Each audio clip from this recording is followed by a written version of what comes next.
citizen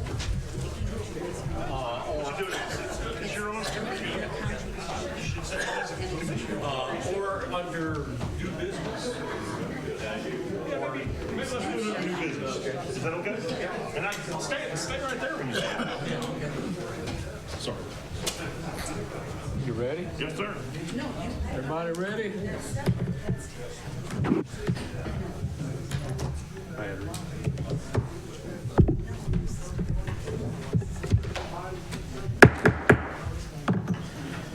I'd like to call our resolutions and proclamation presentations to order. And first on the agenda is Josh Anderson.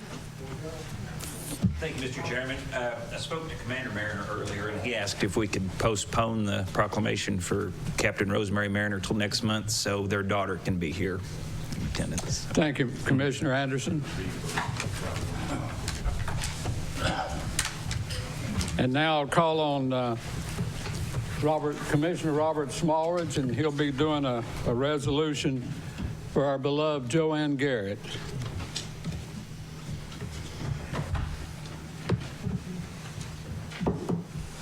Thank you, Commissioner. I'm honored to have the opportunity to present this County Commission's resolution on behalf of Joanne Garrett. Just a quick personal comment, if I can. Joanne was elected to the Board of Education about the same time I was appointed superintendent. That we're talking about 40 years ago now. So that was the late 70s and the early 80s. But so we worked together for a long time, maybe 4 or 5 years. Joanne was a tremendous resource for me as a beginning superintendent. You know, I had so much to learn, and she had so many ties into the community that she was just a great resource.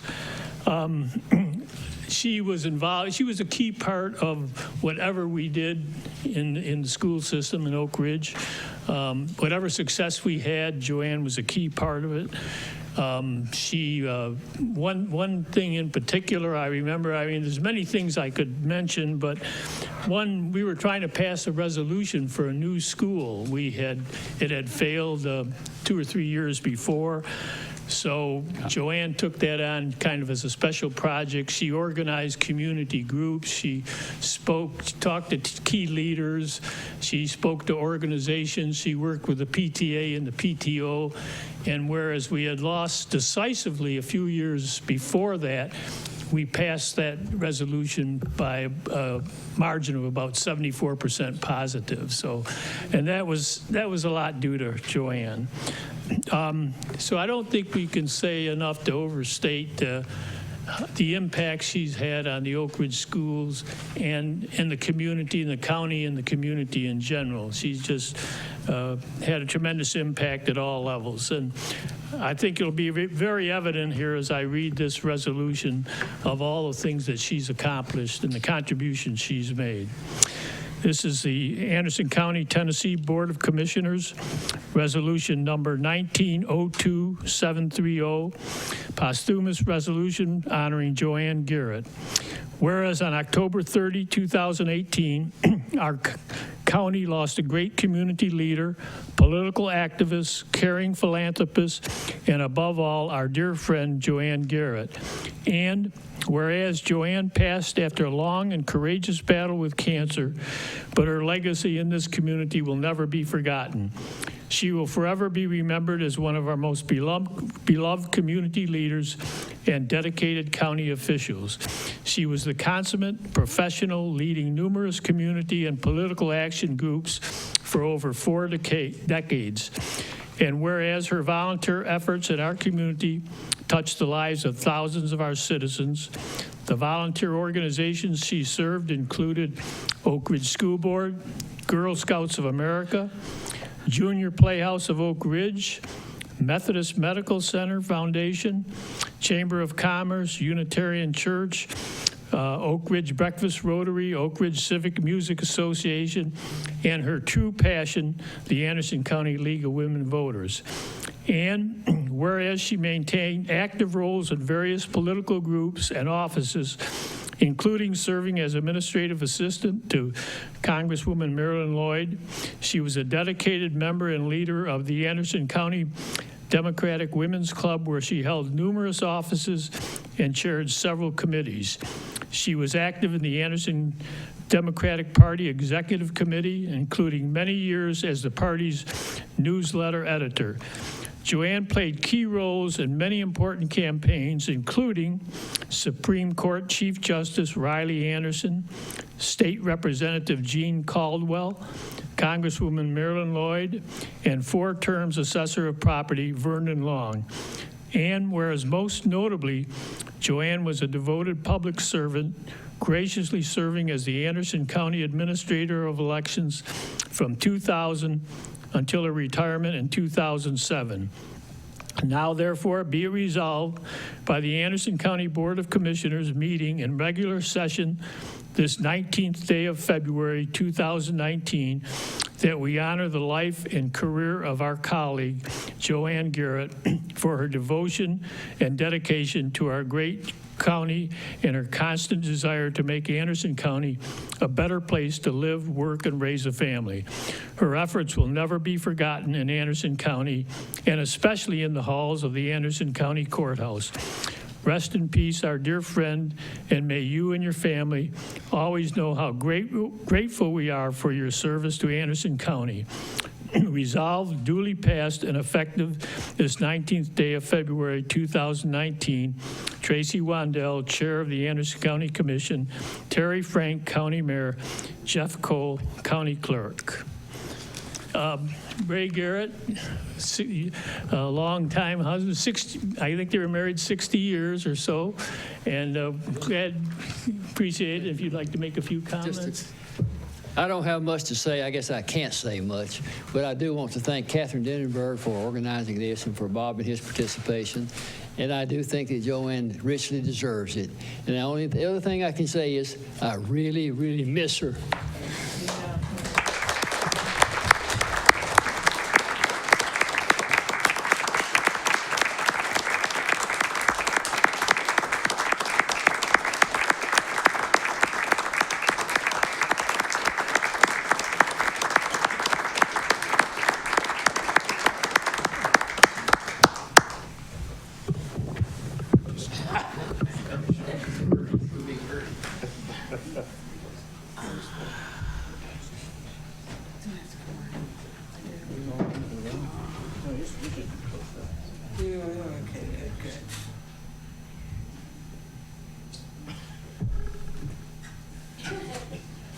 Catherine, y'all want a picture over here? Come on, come on.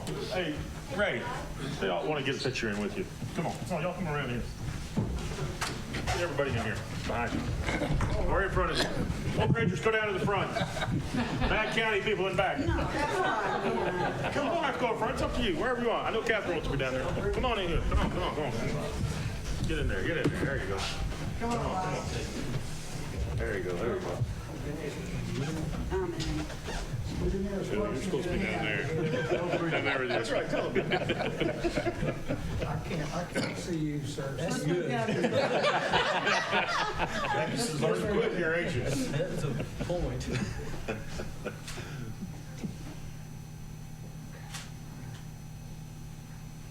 All right, big smile.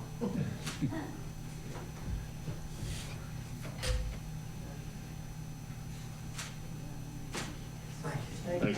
Thank all of you very much. Thank you, Ray.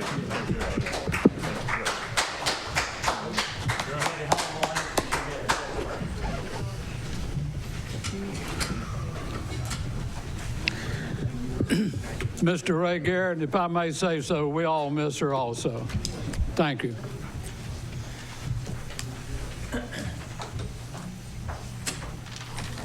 Okay, next we have a resolution in support of Senate Bill 0884 and House Bill 1377, Doctor of Medical Service Act, requested by Commissioner Isbell.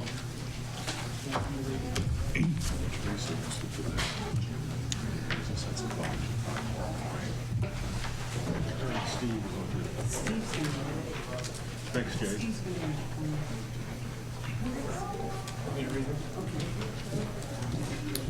Thank you, Mr. Vice Chairman, Mr. Chairman, members of the committee. This is a joint effort in working with Campbell County, Morgan County, and some of their surrounding areas. And it's got to do with getting medical out to the rural areas. A lot of this they're doing already to the veterans. As you know, during the government shutdown, there was a backlog of being able to get veterans in. This same group of people has went out and donated their time to see these veterans free of charge. Resolution to support a Senate Bill 1395 and House Bill 2940, providing financial grant assistance for equipment and training to local volunteer fire departments. Whereas local volunteer fire departments consistently struggle to financially support operations, activities, training, and equipment needed to provide adequate community fire protection services.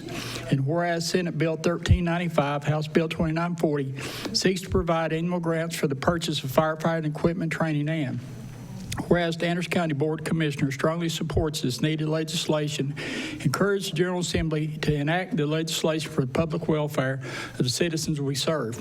Now, therefore, be it resolved by the Anderson County Board of Commissioners meeting regular session this 19th day of February 2019 that we strongly support and encourage the Tennessee General Assembly to pass this legislation, providing much needed financial support to local volunteer fire departments.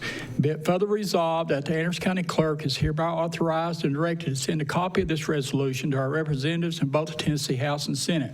Resolved, duly passed and effective this date, 19th day of February 2019, the public welfare requiring the same. Now, I'd like to say thank you to Commissioner Scott for everything that she does on the fire department board. She leads that, and she's got everybody involved, and I really appreciate that.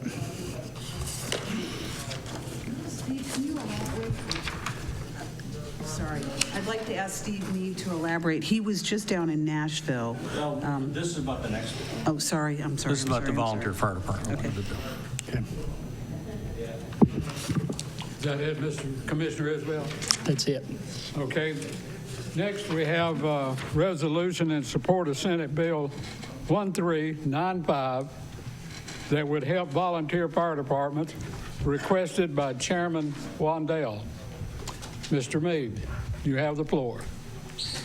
Yeah, thank you very much. First of all, there is a minor correction you can make. The House bill is actually House Bill 518 to go along with Senate Bill 1395. Additionally, the good news is that this bill has already passed the House with a vote of 96-0 day before yesterday, day before. I was surprised to see that it went through committee so quickly. I also discovered on the website today that it's passed all of the committees in the Senate and is now at the Senate calendar committee, so it'll be going to a vote of the full Senate shortly. Anderson County, Tennessee Board of Commissioners, Resolution 19-02732. Resolution in support of Senate Bill 1395 and House Bill 518. Providing financial grant assistance for equipment and training to local volunteer fire departments. Whereas local volunteer fire departments continuously struggle to financially support operations, activities, training, and equipment needed to provide adequate community fire services, and whereas State Senate Bill 1395 seeks to provide annual grants for the purchase of firefighting equipment and training, and whereas Anderson County Commissioners strongly support this needed legislation that encourages the General Assembly to enact this legislation for public welfare of the citizens we serve. Now, therefore, be it resolved by the Anderson County Board of Commissioners meeting this regular session this 19th day of February 2019 that we strongly support and encourage the Tennessee General Assembly to pass this legislation, providing much needed financial support to our local volunteer fire departments. Be it further resolved that Anderson County Clerk is hereby authorized and directed to send a copy of this resolution to our representatives of both the Tennessee House and Senate. Resolved, duly passed and effective this 19th day of February 2019, and the public fair requiring the same. It will be signed by Tracy Wandell, Chair, Anderson County Commission, and Mayor Terry Frank. Also, the other good news on this, a little bit of background, it ends up that there's been $7 million a year in federal grants available for firefighting things in the state of Tennessee. we've only been getting $2.5 million. Part of it was because the matching funds were so expensive that many jurisdictions couldn't afford to even put in for the grants because there was a 10 or 15 or 20% matching. Under this bill, Anderson County will only have to match 10%, and the state will pay the matching instead of the counties now. And so this is a huge thing. It does have a fiscal note, but the fiscal note is not damning in any way. It looks to me like it must have the governor's approval or something, because bills don't normally go through the legislative process as quickly as this bill has. So let's hope this goes through, because this could mean a big deal, because what we've been doing with firefighters through the state is that we have to, and these aren't exact numbers, but we send the state $150,000 so that they can match the federal money coming to us, and we end up getting $350 back. Round numbers, okay? So we really end up being a couple $100,000 ahead. This way, we can end up being $500,000 ahead, potentially. Okay, because the state will be able to not only pay the matching, but pay enough that we can get a much larger grants. And so that could be a very good thing for the counties across Tennessee. Thanks. Thank you, Commissioner Meade. And I want to thank Commissioner Scott, and I'll recognize her next on the floor. Well, thank you very much. I just simply wanted to stress to everyone at home as well as here in our meeting, these volunteer firefighters, you know, I'm just begging people to go out and back them financially. Because we're carrying less cash in our pockets when it comes time for them to do a boot drive at the intersections, it's not even becoming worth their while to do it. No one's got cash on hand.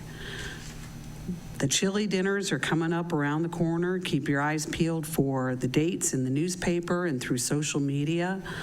Don't just, please don't just put $2 in the boot to get chili. Put a 20 in. Every little bit helps. And with these bills being supported, it's going to assist us a great deal.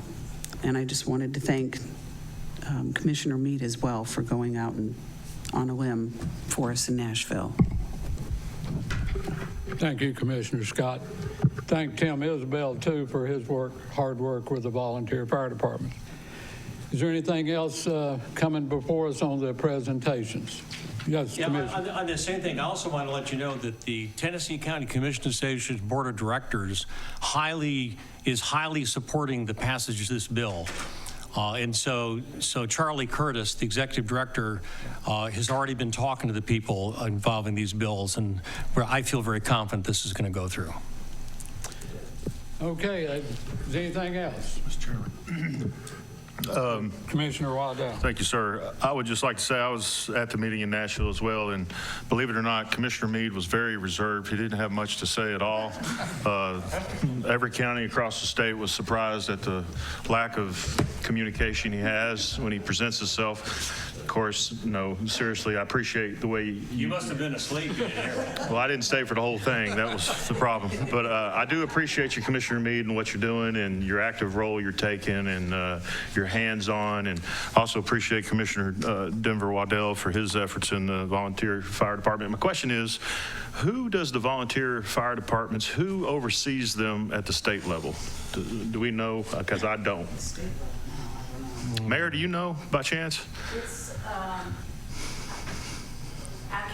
don't know the exact title. Yeah. But I do know that they have to turn all of their paperwork in annually, and I think it's the State Fire Commission, if I'm not mistaken. That's the title of it. Yes.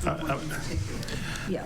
I'd maybe into the meeting or something. I mean, things I'm hearing is some of our volunteer fire department folks can't even direct traffic without 16 hours of training, and it just seems like more and more is being placed, Mr. Chairman, on our volunteers. And then they're told they can't get training, could be up to 2 years. I mean, so we got volunteers trying to volunteer to give back to the communities, but yet they're, in my mind, being somewhat handcuffed and trying to volunteer. Plus, they have to pay for the training in most cases. So I think it's something we need to look at, and I'd like to work with Commissioner Scott and going forward, and Commissioner Waddell, and anything we can do to look at those things. Thank you, Mr. Chairman.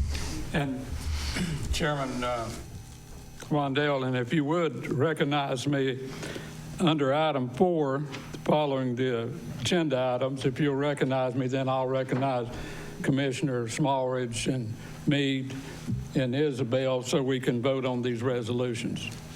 Thank you, sir. Yes. That's all. In response to the question you just asked, according to the bill, it's the Department of Commerce and Insurance is the one that's going to be issuing the grants.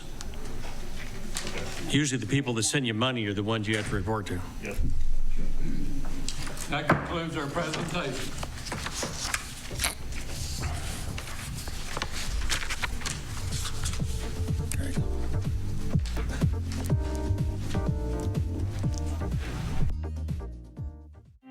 We are ASAP of Anderson. We are celebrating 10 years of prevention.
fiscal notice there, too. Oh, is there? I got it right there. It's not bad. All right, we'll call the Anderson County Board of Commission regular meeting Tuesday, February 19th, 2019 to order. Excuse me? It can't get any closer, Mr. Rosenbaum. If you can't hear me, sir, we have a green chair up here. You can come sit in. And I mean that respectfully, just like you do. Well, I'm sure I'll get a text about it later if I ain't speaking loud enough. Hope so. Okay, again, we'll call the regular meeting to order. Let's go ahead and do a roll call attendance, please. Got to log in here and boot up.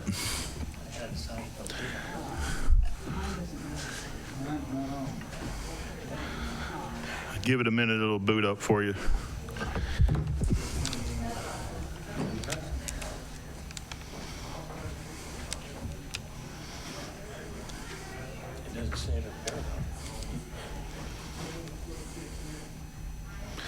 Oh, we're making progress.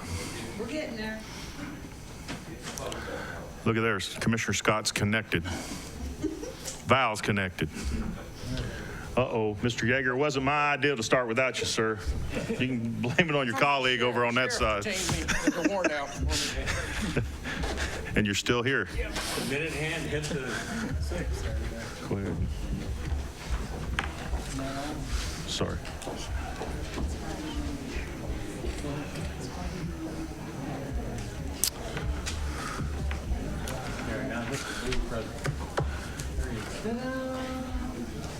She hit blue present. Yes, she did.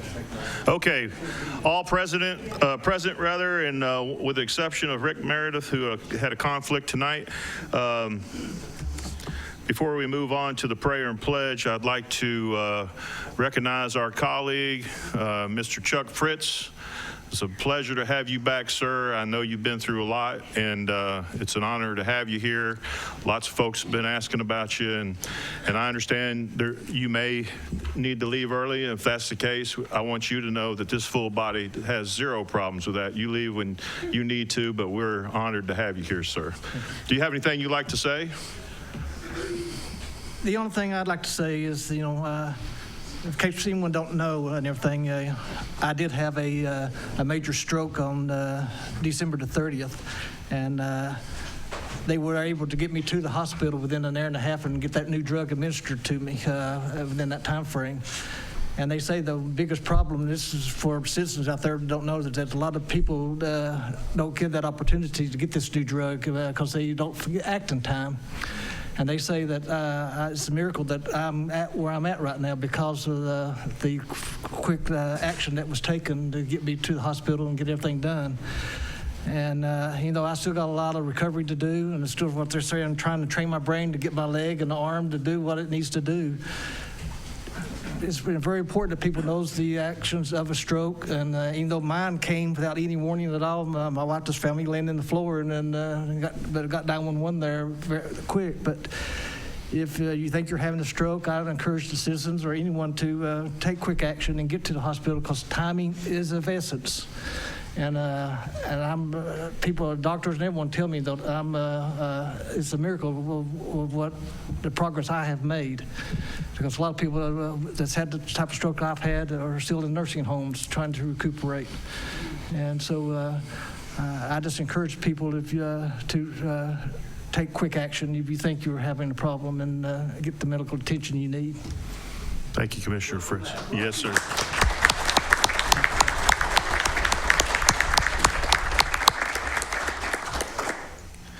Okay, thank you all.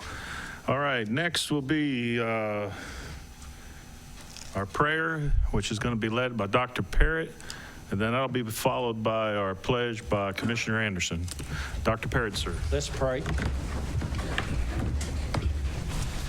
Father God, we come to you tonight, Lord, and we thank you, Lord, because you still answer prayers, Lord. We thank you for what you've done in Chuck's life, Lord. We thank you for what you do in each of our lives every day, Lord. You love us beyond measure. You know our deepest thoughts. You know our most darkest places, Lord, but you still love us more than we even love ourselves. And Lord, we thank you for that, Lord. Lord, we thank you for this body tonight, Lord, as they stand and do, Lord, the work of the county, but Lord, we know it's the work of you also, Lord. We pray, Lord, that you would be with them, you would strengthen them, you would encourage them, and most of all, you would lead, guide, and direct them in everything they do, Lord. We pray that, Lord, you'd give them courage to stand in the gap, Lord, for the citizens of Anderson County, because, Lord, we need so much, Lord, for men and women of honor, Lord, to stand against the tide, Lord. And Lord, we pray, Lord, that you would be that. Lord, we pray, Lord, that you would help us in our daily lives, Lord, as we sin so much, Lord. Most of all, Lord, we thank you for sending your Son, Jesus Christ, to do what nobody else could do, and that's save us. Lord, thank you, and Lord, just be with us in Jesus' name. Amen. Good prayer. Pledge allegiance to the flag of the United States of America and to the republic for which it stands, one nation under God, indivisible, with liberty and justice for all. Thank you, Dr. Parrott. Thank you, Commissioner Anderson. Next, we'll have the approval and correction of agenda. First is the consent agenda. Oh, sorry, parents and citizens. Somehow I skip that every meeting. Fortunately, I have a good team surrounding me. Parents and citizens, anybody would like to speak on any subject that's not on the agenda tonight, you may come up, introduce yourself, state your name, address. You'll have 3 minutes to address commission. Is there anyone tonight that would like to come before commission and speak? Yes, ma'am, please come on up. State your name, your address, and what's on your mind. You have 3 minutes. Oh, I'm sorry, to the podium. Yes, ma'am. Sure. My name is Karen Diepolt, and my address is 1637 Sulphur Springs Road here in Clinton, Tennessee. And do I just start? I've never done this here before. Yes, ma'am, you're fine. Okay. Go ahead. In light of several recent events where the welfare of animals has been placed at stake in this county, I'm here tonight with a lot of other people to issue and ask you for a change in what we're currently doing. We have an animal control facility and department which is self-governed, that sits behind locked gates, that's rarely open to the public, making their own rules as they go. They don't provide statistics to the general public when asked. They don't use any software that reports these statistics. Just like Young Williams or Oak Ridge, Anderson County doesn't do the things that they do to report these statistics. The department is largely lacking in response to calls of cruelty, neglect, and abuse. And above all matters, there continues to be a refusal to remain transparent and accountable to the taxpayers of our community. We would like for our county government to aid us in order to remove ourselves from a 1970s kind of mentality and into the future with animal welfare and control, so that we're up with other counties that surround us. Other counties are making strides, and they're progressive in their approach to animal control and care. We want the same thing here. We want to see a vision for our future with the animals. The volunteer programs are not highly promoted anymore. In fact, they've been kicked out of the shelter. They've been deemed a liability. There are several shortcomings which contribute to this unfortunate situation, including limited hours, the location behind locked gates, an unwillingness to coordinate and participate in special adoption events. It also seems that anyone who questions is immediately shut out or ignored. And we need to make a change so that animals like Dance, the hound that many of you saw a couple of weeks ago, don't continue to happen. He was left to hang like a sack of garbage from a tree. And we're requesting that possibly an advisory board be put in place by our commissioners in order to have someone for animal care and control to report to, without making decisions just based within the organization itself at current. Many other counties now have an advisory board in place, and it's working very well. We're going to come back next month, get on your agenda, and present some ideas for some ordinances which won't cost the county any money, but possibly create a revenue for the county. And we want to see change, and we appreciate that you all listened to me tonight. I'm sorry I was a little nervous. So. Oh, Karen, you did fine, and you used your 3 minutes to the fullest. We appreciate you bringing this to our attention. Are you speaking for the group, or is there more folks? Okay, so I see a lot of head nodding out there. This is just a few tonight, yeah, so I can bring more. We don't typically take action at this very moment unless there's a commissioner that would like to say something, but I know the mayor, she's very engaged and involved, and I understand there's some different thoughts from the folks, but I'll just say this, since being on commission in 2006, the mayor has really stepped up the efforts, and she spearheaded a lot of it, and I understand there's questions and challenges, but I do not believe, and I'm not going to speak for the mayor, I'm just telling you my perception.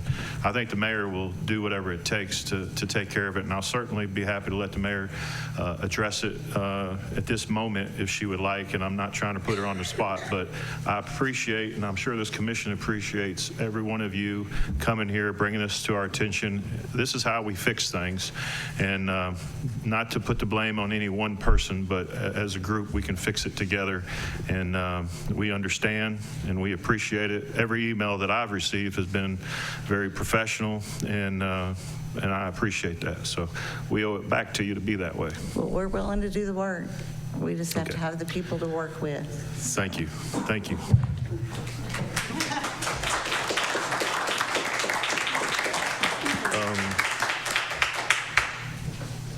Okay, I think we're good. Any other citizens would like to speak on anything that's not on the agenda? Yes, sir. Please come up, state your name and your address. My name's Larry Waddell, live at 321 East Wolf Valley Road, and also have interest. Wait a minute, do we have a conflict of interest? I'm Wandell, and we got a Waddell down here. Yeah, very much. Just kidding, just kidding. Reset his time. I don't want to cut into your time. There you go. Go ahead, sir. Thank you. Anyway, and I also have interest in, I believe it's 237 Cross Pike Road. My question is, and as a youth, I thought I remembered about we having the Corps of Engineers and the Seabees or somebody used to help us with our creek flooding problem, with all the debris and stuff that are in the creeks and stuff now. With the industrial park that is above us, all that land that used to saturate the water is now into a runoff. Is there some kind of study that can be done about the natural flow of water, how it's increased? Can anything be done to eradicate all the debris that's in the creek that is holding back and that's causing flooding in several situations? I don't, like I say, I don't know if there's any kind of study can be done or what. Due to the Snell Darter Act, I don't know if anything can be done in the creeks or anything. You're not diverting the natural flow of the water. You're actually trying to improve it to flow within its banks. So that's my question for the commissioners and the county mayor and all, if anything can be done. Thank you, Mr. Waddell. I would think that our zoning department perhaps could get some information and get with, would it be TDEC, Mayor, you think, or? I wrote it down. I'll reach out.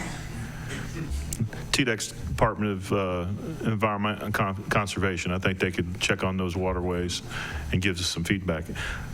Is there any other comments from anyone in attendance that on an item that's not on the agenda? I would also like to, Vice Chairman Creasy met this young man earlier, and we'd like to kind of have him stand up and introduce himself. Mr. Carter, sir, would you come on up and state your name, and if you don't mind, and tell us a little bit about yourself. First off, welcome to Clinton, welcome to Anderson County. Thank you. My name is Veron Carter. I now reside at 39 Carriage Square. I moved here about 45 days ago, myself, my family, from Davidson County, Nashville, where we did ministry as a church pastor there in Davidson County. working with the church as well as working in the world of recovery and mentoring young people. And moved there from Montgomery County, Pennsylvania, and moved there from Kings County, New York City. So it's glad to be here and looking forward to seeing how we can be a blessing and a benefit to the county here. Thank you. Appreciate it. Well done. Thank you.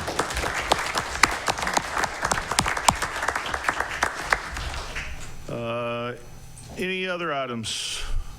Seeing none, we'll move on. Now we'll go into the approval and correction of agendas. First, the consent agenda. Do I have a motion to approve? Have a motion to approve consent agenda? Second. A second. If we can, let's use the boards as we go forward. That helps them in the back. We have a motion and a second. Any discussion? All in favor, say aye. Aye. Any opposed? Motion carries. Motion by Yeager, seconded by Commissioner Scott. Next is the regular agenda. Commissioner Jamison, did you have an item you would like to move up? Thought you did. Does anybody have an item they'd like to move up?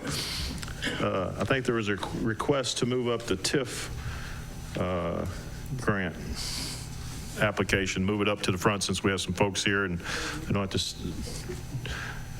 Could I encourage anyone to give me that motion? We have a motion by Commissioner McCamey, seconded by Commissioner Fritz. That motion is to move that TIF request up. Where would you like to move it to, Commissioner McCamey? Have it next. Have it next? Okay. Okay. We'll have it as 4B. Vice Chairman Creasy will be next, and I'll make it 4B. He's going to give a report on the consent agenda, the proclamations that were done earlier. So it'll be 4B for the TIF request. All in favor of that, say aye. Aye. Any opposed? Motion carries. What did you have? Mr. Chairman, in our courtesy resolution Hold up. Let me get the agenda done. I apologize. I'm getting confused. Motion to approve. We have a motion to approve the agenda as amended. Seconded. Any discussion? All in favor, say aye. Aye. Any opposed? Motion carries. Thank you, Commissioner White. Commissioner Creasy. Yes, sir. Mr. Chairman, under our courtesy resolution, proclamation, and presentations, we had one resolution proclamation for Joanne Garrett, and I think that Mr. Smallridge would probably like to make that motion to approve that. Yes, I would so move. I'll second. Approve the resolution. Second. We have a motion and a second. Would you handle that or me now? You. Oh, okay. All in favor? Any questions? Hearing none. All in favor, say aye. Aye. Any opposed? Motion carries. And next, we had a resolution by Commissioner Isabel in support of Senate Bill 0884 and House Bill 1377, Doctor of Medical Science Act, requested by Commissioner Isabel. And so moved. Second. We have a motion and a second. Commissioner Isabel, would you mind touching on that briefly so folks at home know what Well, I didn't have the exact resolution. No, I mean, But yeah. what this does is actually there's no group of doctors out there, and it's a fast track, if you might say that. These are some really sharp individuals that's went out and they've got their doctorate now. And what they're willing to do is they're going out and they're actually ministering to people in the rural communities at no charge. And a lot of the veterans that they did that during the government shutdown, but they were actually taking full days away from their practice and whatever they do just to handle the veterans. So that's what this does going forward. It helps really support the rural areas. Thank you. Hey, thank you, Commissioner Isabel. Thank you, Mayor, for being on board with that as well. All in favor. All in favor, say aye. Aye. Any opposed? Motion carries. And next, we had a resolution in support of Senate Bill 1395 that would help volunteer fire departments, requested by Chairman Waddell, and Mr. Meade read that resolution. I've made a motion to approve. Second. We have a motion and a second. Motion by Commissioner Scott, seconded by Commissioner White. Any discussion? Commissioner Fritz, or were you trying to make a motion, sir? I think that's me. Oh, McCamey, sorry, sir. I still got my glasses on, don't get it right. Commissioner Meade, which of these two resolutions that we passed had the employees, where the state would pay for 2 employees if we paid the matching? Oh, that's a different bill. We didn't Okay. have a motion on that. That one, we've not discussed it at all. We haven't discussed that one at all. It is one of the ones that's being supported by the Tennessee County Commission Association formally. Okay, has it been up before any committees or anything? Yeah, what that bill does is it's a permissive bill, okay? Of course, we all understand, but for some of the audience, the county can't do anything if there isn't a state law that says we can, okay? Right. And there was no law saying that for these volunteer fire departments, we could, if we wanted to, we were not allowed to hire a couple of maybe full-time people to help keep things rolling, okay? And so what this bill does is it allows counties to hire these people, and then it also volunteers that the state will pay for some of their benefits in training, but not their salaries as such, okay? And so that bill would be helpful, but it only would apply to counties that decide to use it, and it only applies to hiring up to 2 people for each volunteer fire department, and to get a little bit of state aid to help with the cost. Yeah. Okay, thank you. Good question, McCamey. Thank you. Yes, sir. And that concludes the Vice Chairman's report, Chairman Waddell. Thank you, Vice Chairman, on your report. All right, next is going to be the Anderson County. On that one. We didn't vote. We didn't vote? No. Okay, sorry. Who made the motion again? Well, it was up there. We're using the board. Scott. Well, the board went away. I did. Do you guys have it back there? Yes, okay, they have it. All right. All in favor, say aye. Aye. Any opposed? Motion carries. Thank you. Okay, now let's move on. 4B is going to be Anderson County Industrial Board request to approve a TIF for Project Victor. Who would like to address this request? Mr. Cry, or would you like to come up?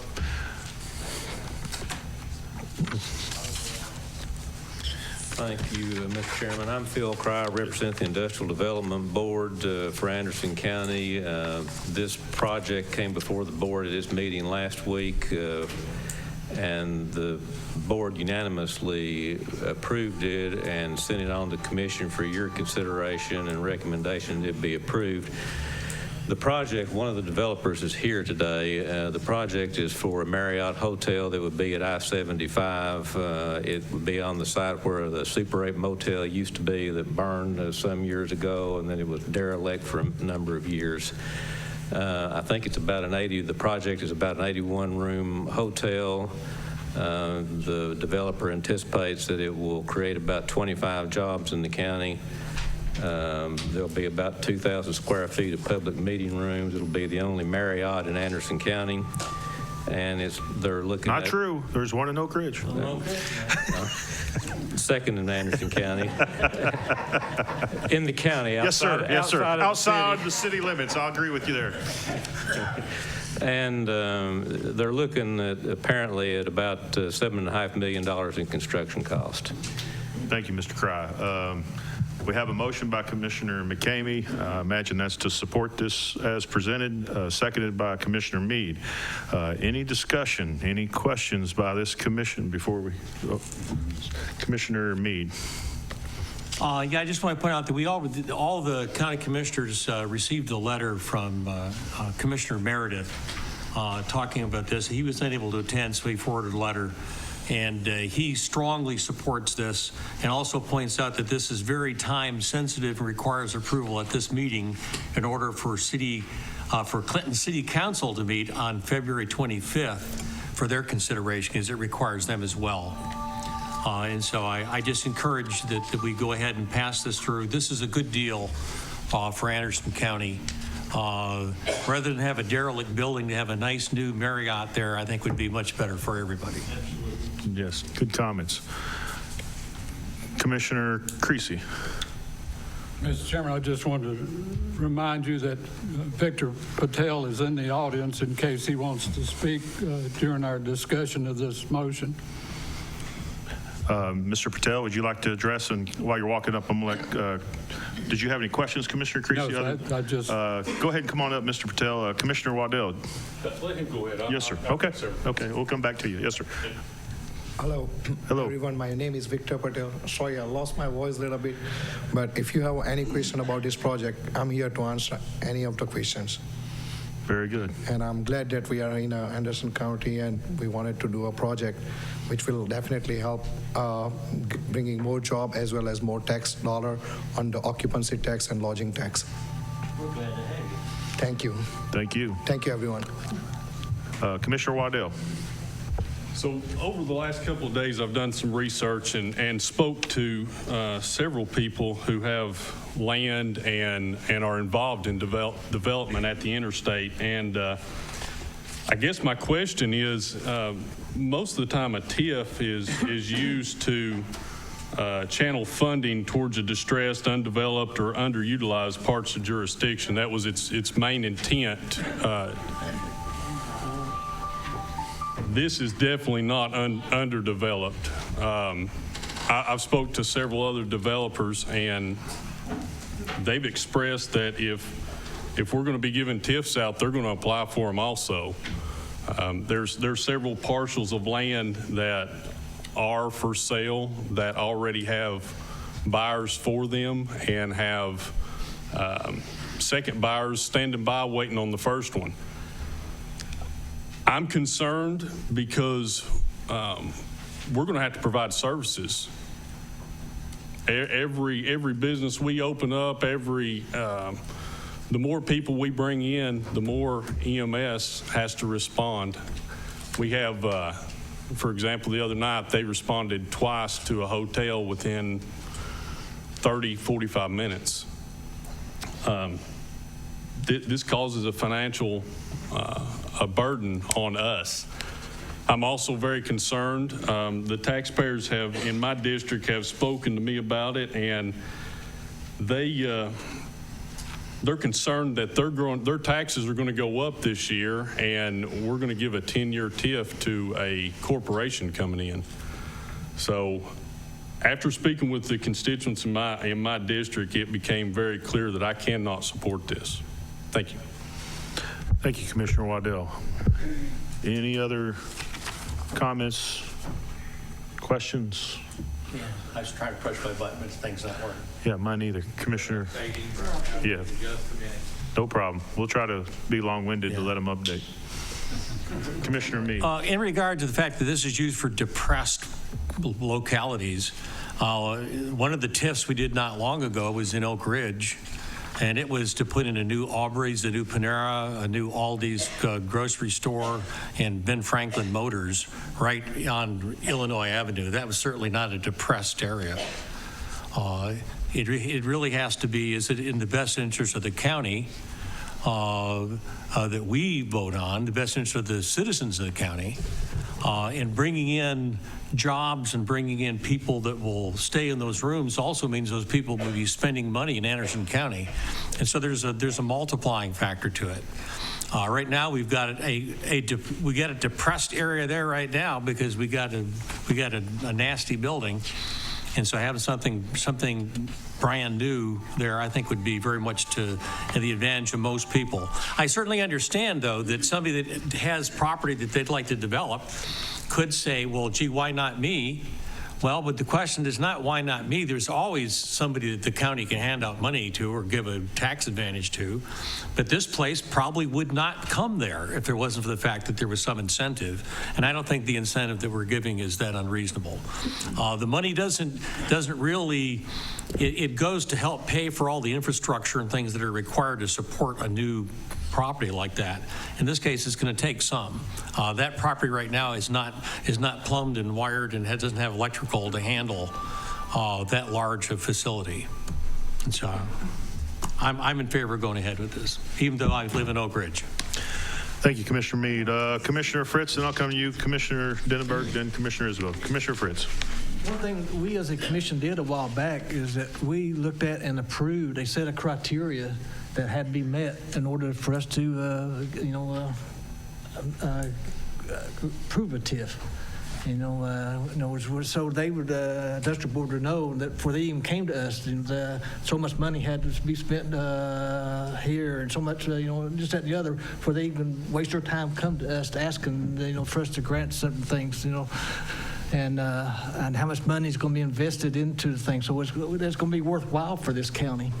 And I think what they are showing is that the investment that is coming and the return on this investment is going to far outreach, what we're going to be giving.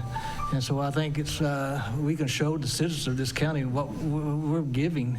We're going to be gaining so much more in return. Thank you, sir. Commissioner Denenberg. Thank you, Mr. Chairman. And I do apologize for my voice as well. Seems to be a constant state of being. In the past 4 days, I've spent hours going through Tennessee code and internet, ingesting as much as I can about TIFs. I always knew what a TIF was, or at least I thought I did. But in reading the code, Tennessee code, I did not see anything where it required it to be a depressed area. It just speaks to the fact that it can be public land, it can be privately owned land, but primarily it has to be for infrastructure. And that's where the money is being requested for this particular project. I did have reservations about voting for this in a positive way. But after reading and talking with several people about TIFs, about what is going on with this particular project, I still have reservations and questions that I would want to have answered. Is it all right if Mr. Patel comes back to the podium for just a moment? Absolutely. Mr. Patel. Thank you, Mr. Patel, and thank you for coming this evening. One of the questions I have you done an occupancy study of the other facilities? Yes, ma'am. So how this works is when we see this land, we have run the feasibility study report, which shows exactly what will be new hotel bring as a revenue. And in our feasibility report, it shows that we will do $2.3 million revenue to begin with, and in 5 years mark, we will reach to $3 million. Now, as per the study, that will bring about $160,000 in lodging tax for a local. Now, some people would have a question that, what about the other hotels? And they're bringing tax as well. But I own the land currently, and I see that we are paying about $7,000 in property tax. I'm sure, once the about $9 million hotel goes there with the land included, the tax dollar will be a lot more. I wish it stays $7,000, but it won't. And the second thing is the lodging tax that city will have it. Top of it, we are estimating about 25 full job. People who's going to get job, going to spend money in locally as well. And same time, people who's staying in a hotel will spend money at the restaurant, fast food, gas, anywhere. So if you look into the economical impact report, it shows that this dollar is not going to waste it. As a business owner, I know one thing is very important, that if you're loaning money to someone, he should be able to pay back. Now with this project, if you invest this money, and because we couldn't do this project physically, but because it's not feasible to do it with that money. But when city, we can get the TIF, it's become feasible for us to do this project.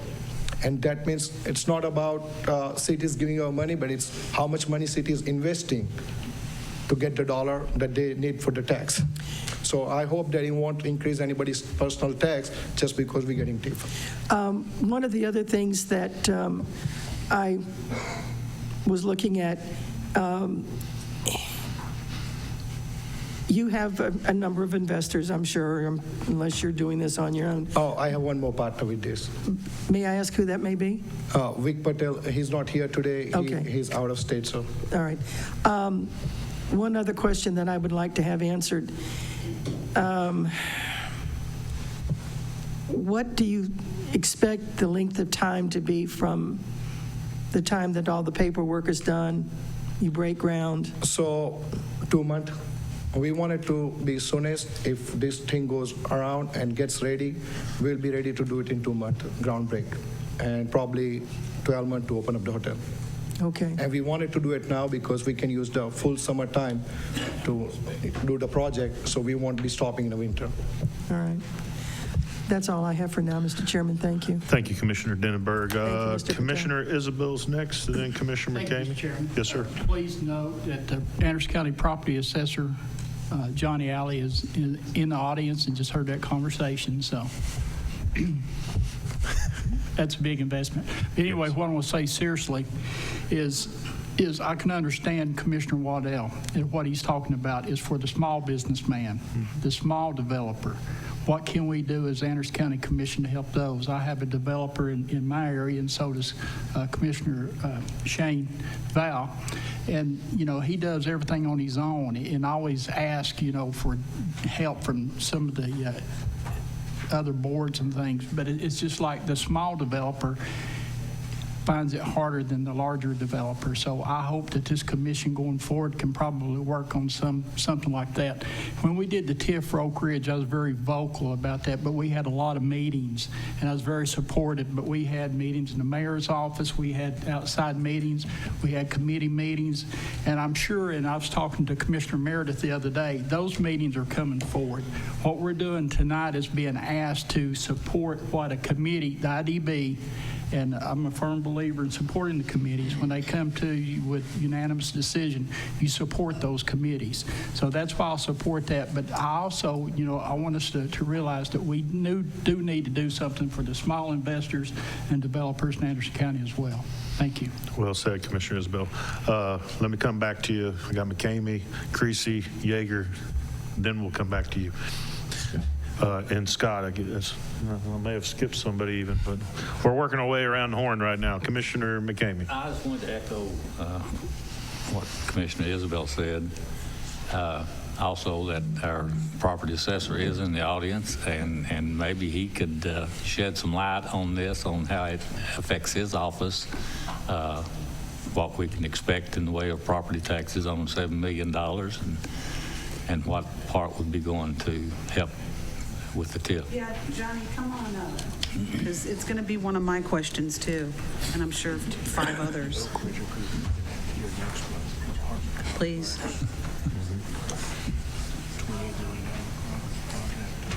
How may I help you? I really wasn't prepared to discuss TIF, but I'll tell you what I know, or what you ask if I can.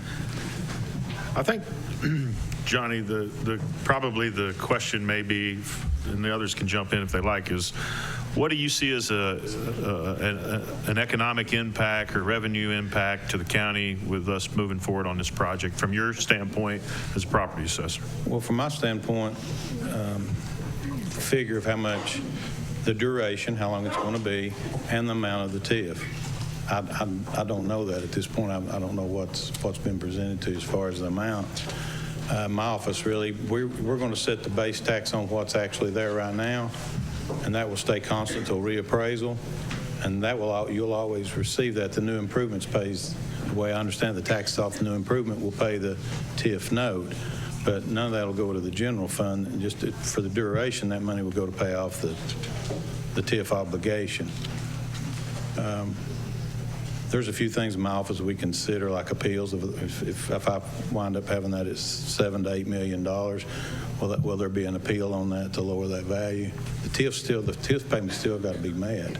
That's an obligation to whoever underwrites it. A few small things just things that we look at. Is that going to deplete the occupancy of other hotels, or are they going to question me on their value because, you know, they have a lower occupancy rate from that point? If they say, well, I was at 92% occupancy, now I'm at 80, you've got me over assessed because of the income approach, then I'll have to battle that when it comes. But other than that, it's more of the, I guess, the finance department calculations with IDB. But as to Mr. Isbell's standpoint too, you know,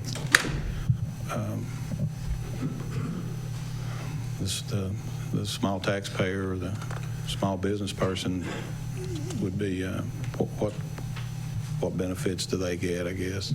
But other than that, for us, this TIF, I don't know the particulars, but that's the basics of what I know. Any other questions for Johnny? Commissioner Scott?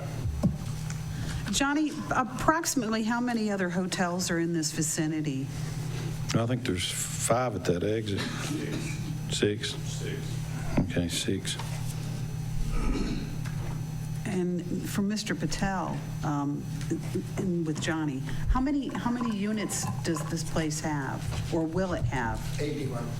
He's saying 81. So the other 6 are about the same size? Not really, but I think total number of rooms is over 300 here at the exit. Currently, how many? 400 rooms. 300 to 400 at the exit. Okay. So they're comparable. Okay. I believe. I'm not seeing the plans. Right now, the county taxes is around 41.45. Clinton City taxes are 14.12 on that property, and we'll continue to receive that.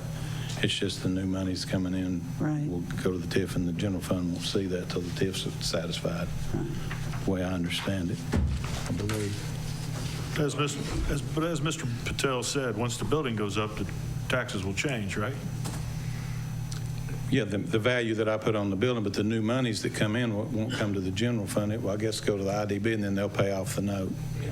So much per year. No, it won't be new money. The new money coming from the new improvement to the land will pay the And once note. once that TIF's paid, then it'll come into the county. Right, and you're going to get, like Mr. Patel said, you'll have occupancy taxes and hotel motel taxes and things of that nature. I don't know how that'd work out. Money spent in the county. Do you have something else? Yeah, so what you're saying, we're not going to be losing any taxes that are now being paid on that piece of property. On the real property, no. You're going to, the way TIFs are designed, as far as I know, the county and the city will continue to gain the real property tax coming in from the property. It's just the improvements will go to. Just the improvement. Right. Now, as far as appeals or anything later on from other entities that are the same, that's just a guess is what might happen. But that money goes into the county general fund now. The real property money, yes. Yes. And that will continue. Yes, sir. There's no improvements. Not giving any of that up. It's just on the new construction. Correct. Yeah, and I will assess that at the proper, when it's completed, we'll go in and do a measure and put all the codes into our impact system to show what the new value of that building is, and then that'll be separate then, because I have to keep those numbers separate for the IDB and for the property owner and that's, I guess, the DPA as far as what real property and what's improvements to the land. There are no structures on the land now currently.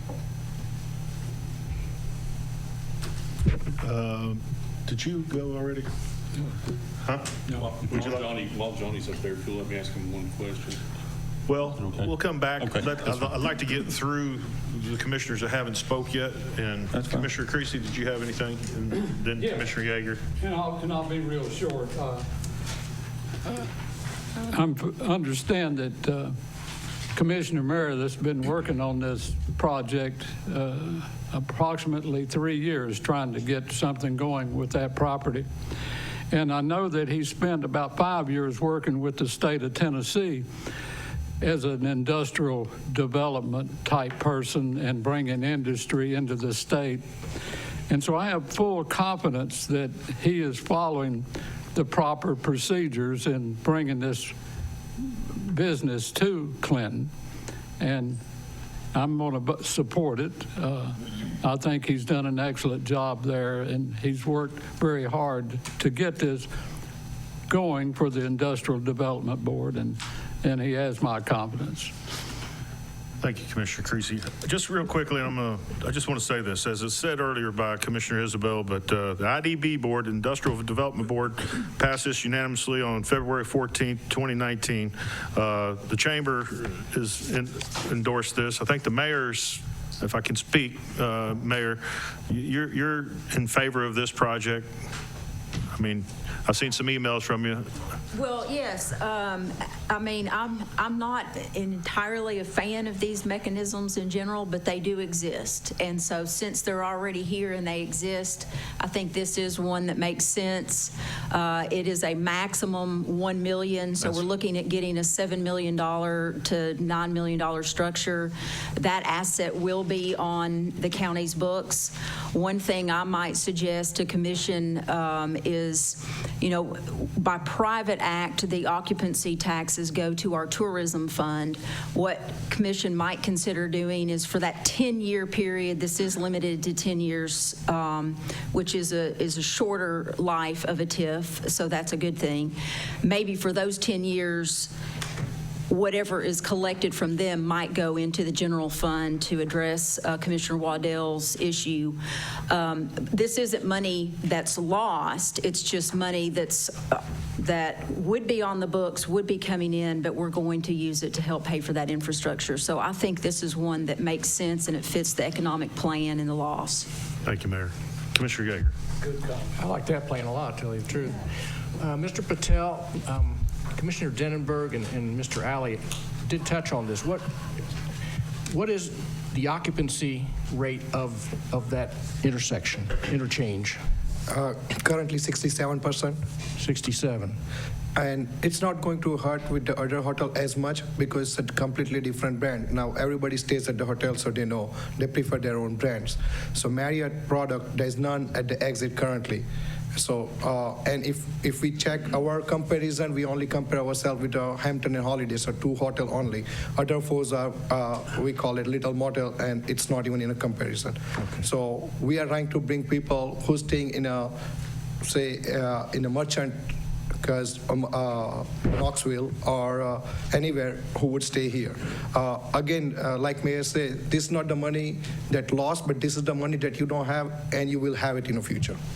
So it's you're not giving away any money right now and losing anything. Okay, thank you. Thank you, Commissioner. Did you have anything, Commissioner Meade? I had something else I wanted to add if I could.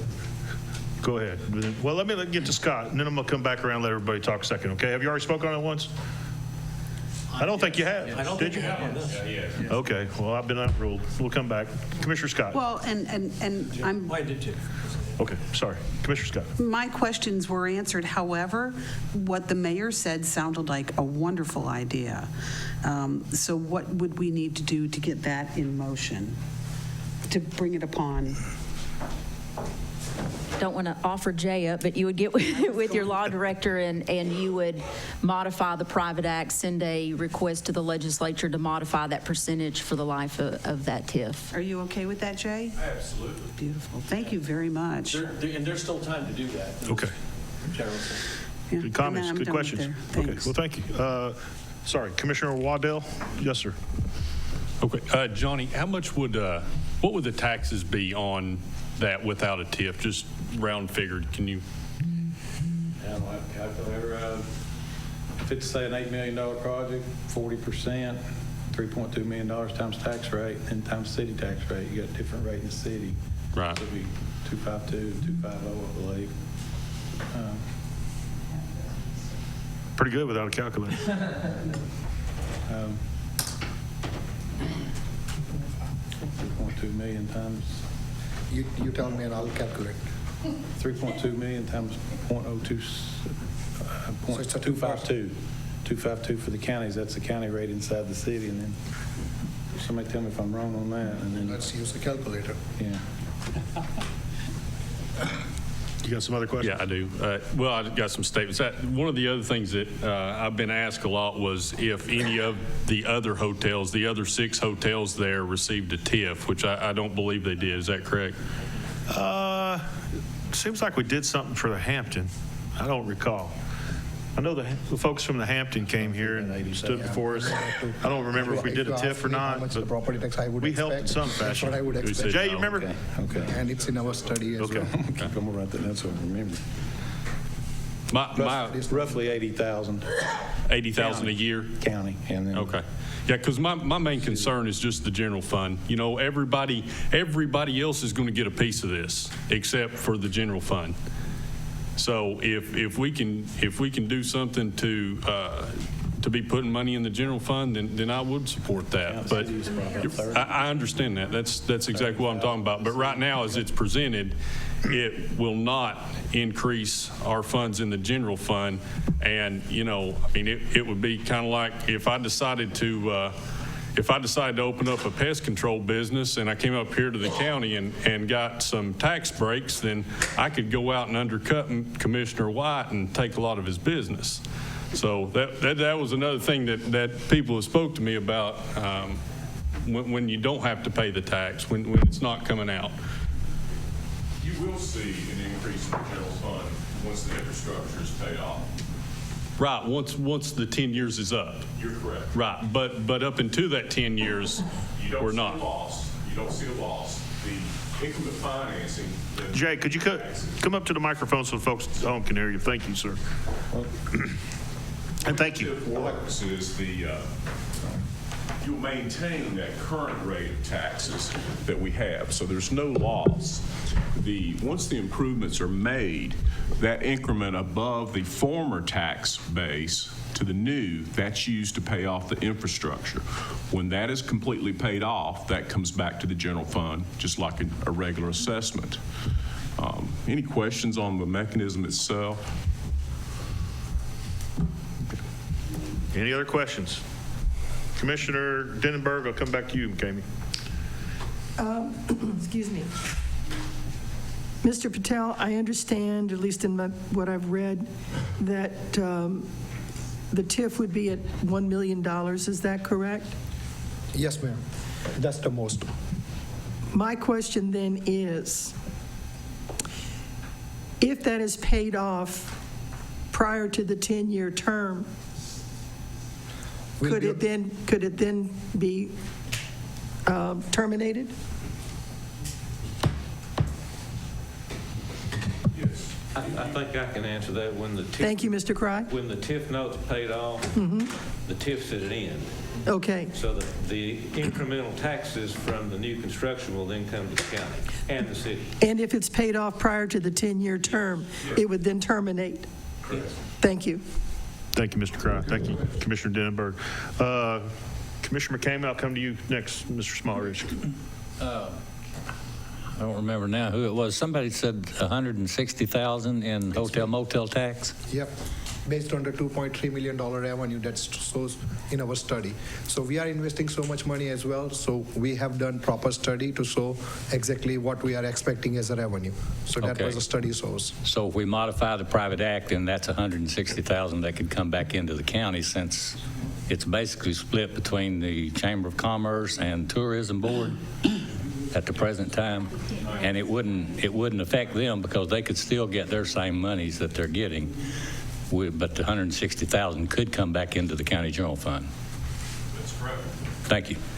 Thank you, Mr. McCamey. Commissioner Smallridge. How do we define, when you say structural improvements, that the TIF money goes to for structural improvements? What does that include? The building and any improvements? So, as per my knowledge, it is about the site work, foundation, a parking lot, signage, anything related to groundworks. Okay. Connection of utilities. Utilities and access to the site? Yep. Okay. Good question, Mr. Smallridge. Any other questions? Did you have one? I still have something I wanted to just say about this. TIFs are not really as complicated as they sound like, okay? It used to be that the counties and the cities would take out a loan and put in the drainage and the sewer and the electric and the road changes all around the place and entrances, and then the county and the city would be paying that loan off for years and years, okay? And somebody decided, it'd be a really slick thing if we could have the people that are doing the project pay for this, and if we can find some way to do that. So what we've done is, instead of the county and the cities being on the hook for all this infrastructure, now the people doing the project have to take out a loan that's bonded. No matter what happens, they are responsible for paying off that loan. Okay, not the county, not the city. The people doing the project are responsible and are bonded to pay off that loan. Okay, and then the taxes they pay the county and the city stay the same. The extra goes to pay off the loan, and as soon as that loan is paid off, then all of that money comes to the city and the counties. It's not really that difficult. Good explanation, Commissioner Meade. Okay, I see a motion. Mr. Chairman. Oh, sorry, Commissioner Anderson, apologize. Thank you. I was just wondering, since this had already been a site for a hotel and it's got most of the infrastructure there, what were you planning on doing with the TIF money? Okay, so the hotel pad was there, but it's for a smaller footprint. We have a larger footprint. Same time, we don't know as much about the connection, all the utilities. The foundation is totally different. The layout of the hotel is totally different. So it's not what is there. You know, we actually have to do all the work from the beginning. Thank you, Commissioner Anderson. I just wanted to add something to it. Sure. So that site, I've been looking at that site the last few years too. And like you guys all know, that is not very attractive. So as a hotel owner, I know I have multiple hotels. When you see a location where it's look busy, everybody try to take that exit. So putting one more hotel and it's right off the ramp and you see it vacant lot. And I have to say that it's not looking very pretty at all. It's look very ugly, that there's nothing. It's like a dead exit without that. And once the building goes up, it will look a lot different than what it's look like now. Thank you. I'll just say this. I do a lot of travel, many of you know, and I stay at Marriott properties. And when I travel, I look for a Marriott property. I stay at Marriott properties. And from what I know, this will be the furthest north Marriott property till you get well into Kentucky. There's only one Fairfield in Corbin, which is old, and the one in London that's new. Yeah. So there's nothing in the Tennessee. And these properties generally attract business folks. And corporate, yep. Yes, and corporate, what have you. So that's my 2-cent sales pitch. Healthy discussion. I'm ready to hear a motion. Commissioner Scott, what is your motion? I'd like to make a motion to approve and also note that we're requesting a private act for the funds to go to the taxes to go to our general fund as opposed to the tourism. Yes, thank you. We did have a motion on the floor? I made the original motion. Yeah. I apologize. Okay, I didn't. Is that true back there, folks? Okay, so just to follow protocol, could you just withdraw your motion since we had on? I apologize. Yeah, the machines are working now. We didn't have them before. They've updated, and everybody log back in if you haven't. So you're logged all back in. So the original motion was to accept it as is. We had a second. Who seconded your Commissioner McCamey? Commissioner Meade. So that is to pass it as presented. Any discussion on that motion? We've had some. Is there an amendment to address what the mayor's idea is, or is this body just want to move forward as presented? If you do consider that, can you make it a separate motion? Yeah. Make it a separate motion. Okay, that's. Is that acceptable with the body? Okay, so we have a motion. Commissioner McCamey made, seconded by Commissioner Meade. We've had plenty of discussion, healthy discussion. I appreciate it. Appreciate the explanations, Mr. Patel, Mr. Cry, Ali, and Jay, you as well, and Mayor. Okay, all in favor, say aye. Aye. Any opposed? Let it be noted by Commissioner Waddell with a no. Thank you. Looking at Commissioner Fritz. Jay?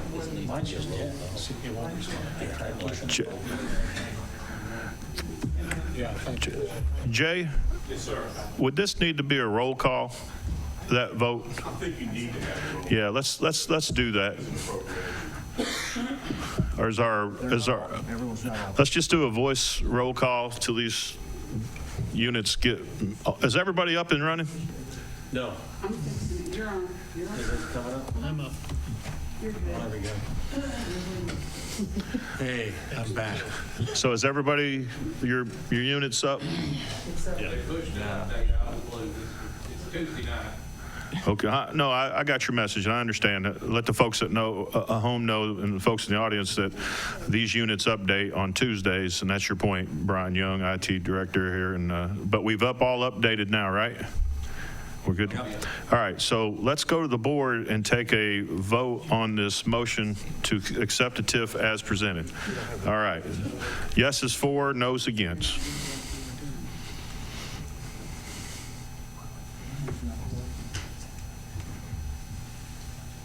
This one went back to sleep. All right, let's take a roll call vote, a voice vote. Get a piece of paper out and read them off. Yeah. Just went to sleep. Oh, wait a minute. Yeah, I just, There they go. It's asking which language now. It's really well, look, let's go ahead and move forward while these update. Let's do a roll call vote. Kim? Fritz. Yes. Scott. Yes. Haney. Yes. Val. Yes. Waddell. Yes. Denenberg. Yes. Meade. Yes. White. Yes. Yeager. Yes. Smallridge. Yes. Jamison. Yes. Creasy. Yes. Anderson. Yes. Waddell. No. Mayor is absent. Isbell. Yes. We have 1 absent, 1 no, and 14 yeses. Thank you, Kim. All right, motion passes. Would someone like to make the next motion? Commissioner Scott. There we go. Thank you. I'd like to make a motion that the tax dollars go from the tourism fund to general fund from the proceeds at the hotel. The duration of the TIF. Yes, during the duration of the TIF. Occupancy tax. Is that what it's called? The hotel motel tax. The hotel motel tax.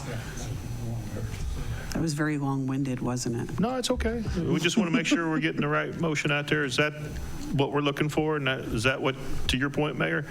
Is that how it's, yeah. All right, we got a motion by Commissioner Scott. We get a second by Commissioner Denenberg. Commissioner Anderson has a question. Now, I just wanted to clarify, we're talking, this is for 100% of the hotel motel tax. We're not splitting it with the tourism. Correct. It's 100% of. To go that. to the Okay. general fund as opposed to going to tourism. Okay. good question. Any other question? Commissioner McCamey. The motion is to support a private act. Okay. And the hotel motel tax on the other hotels and motels would not change. It would still be as settled, but the new monies coming in would go to the county general fund. From this specific location. Right. Thank you. Good question. Any other questions? Commissioner, Mayor? Almost called you Commissioner, Mayor. That's okay. Just for clarification to Commissioner Anderson's point, the private act does have a split. In my recollection, it's 90% to the tourism and 10% to the chamber. So I think he was asking 100%. I'm assuming you want the whole 100% for the life of the TIF. For the life of the TIF, correct. Thank you, Mayor, for bringing it. Commissioner Just wondering, Smollett. what is that tax? What percentage? How do we calculate that hotel? Mr. Patel should know that. Seemed like it was 5% or something of the occupancy. 7% between city and county. Thank you. 7%. Yep. Your county clerk can help with that. He collects that. Jeff Cole? Jeff Cole?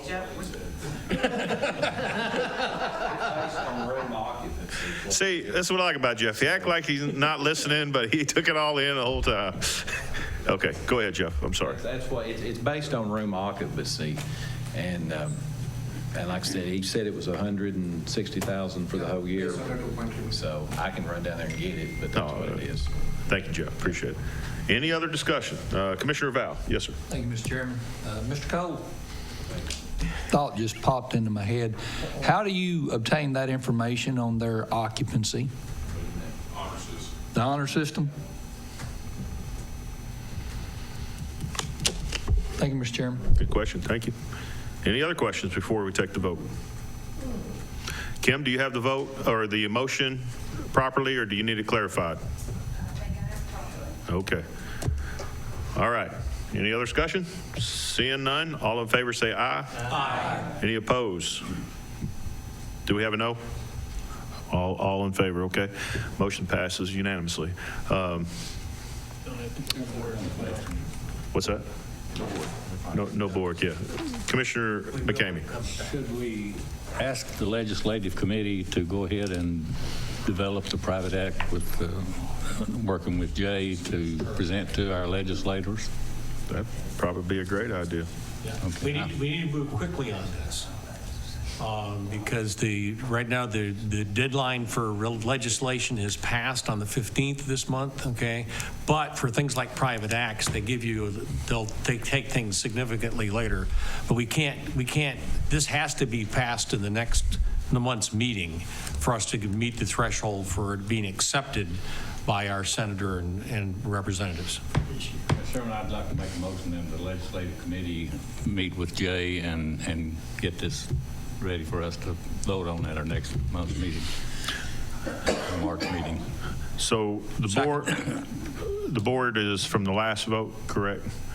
Are you clearing it? Yeah. Go ahead, McCamey, hit your button there, and Meade, if you'll second it. Makes it easier for them to track back there. Okay, any other discussion on the motion McCamey and Meade discussed as to send it to the legislators in Nashville to get approval with the private act? It has to go to our legislative committee. Yes, sir. To bring before this body, and it takes a 2/3 vote in order to send it to the House and Senate. Very good. Working with the county law director. All in favor, say aye. Aye. Any opposed? Motion carries. Thank you. Wow, that was a long. Sorry, Mr. Patel. Appreciate you being here, Mr. Cry. We appreciate what you're doing. Welcome to the county. We look forward to seeing that hotel up and running. Lots of jobs, lots of tax dollars coming in. Thank you. We're not opposed if you like to build a restaurant either. Okay. Next is the Purchasing Committee report. Catherine Ashmery. Good evening. Good evening. Hopefully this will be a little bit shorter. We have a motion by Commissioner McCamey. Is that the old one? That's the old one. Never mind. I apologize. Catherine, carry on. I thought we was going to help you out there real quick. Go ahead and just approve. Yes. We have just one contract under Section A, contract approved by law director submitting for your approval. Do we have a motion? So moved. Push a button. There we go. Motion by Commissioner Meade, seconded by Commissioner Scott. Any discussion on the motion as presented? All in favor, say aye. Aye. All opposed? I guess we need to use this button still, don't we? Can we vote on it with this, right? Yeah. That's probably too much work. Can we just say let's just go ahead and we approve it voice, or do you need it? You're okay with the voice? All right, thanks, Kim. Thank you. We'll speed this thing up a little bit. All right, all in favor, say aye. Aye. Any opposed? Motion carries. Go ahead, Catherine. All right, next, contracts pending law director approval. We have 4 submitting for your approval. And to update you, all except number 3 have now been approved by the law director. So I don't know if y'all want to vote as a group or individually. And these are under Section B? Section B. Blue Water Industries, Cannon Solutions, Hair Management, and Tennessee School Boards Association. Yes, sir. Catherine, which one do you not have? Care here.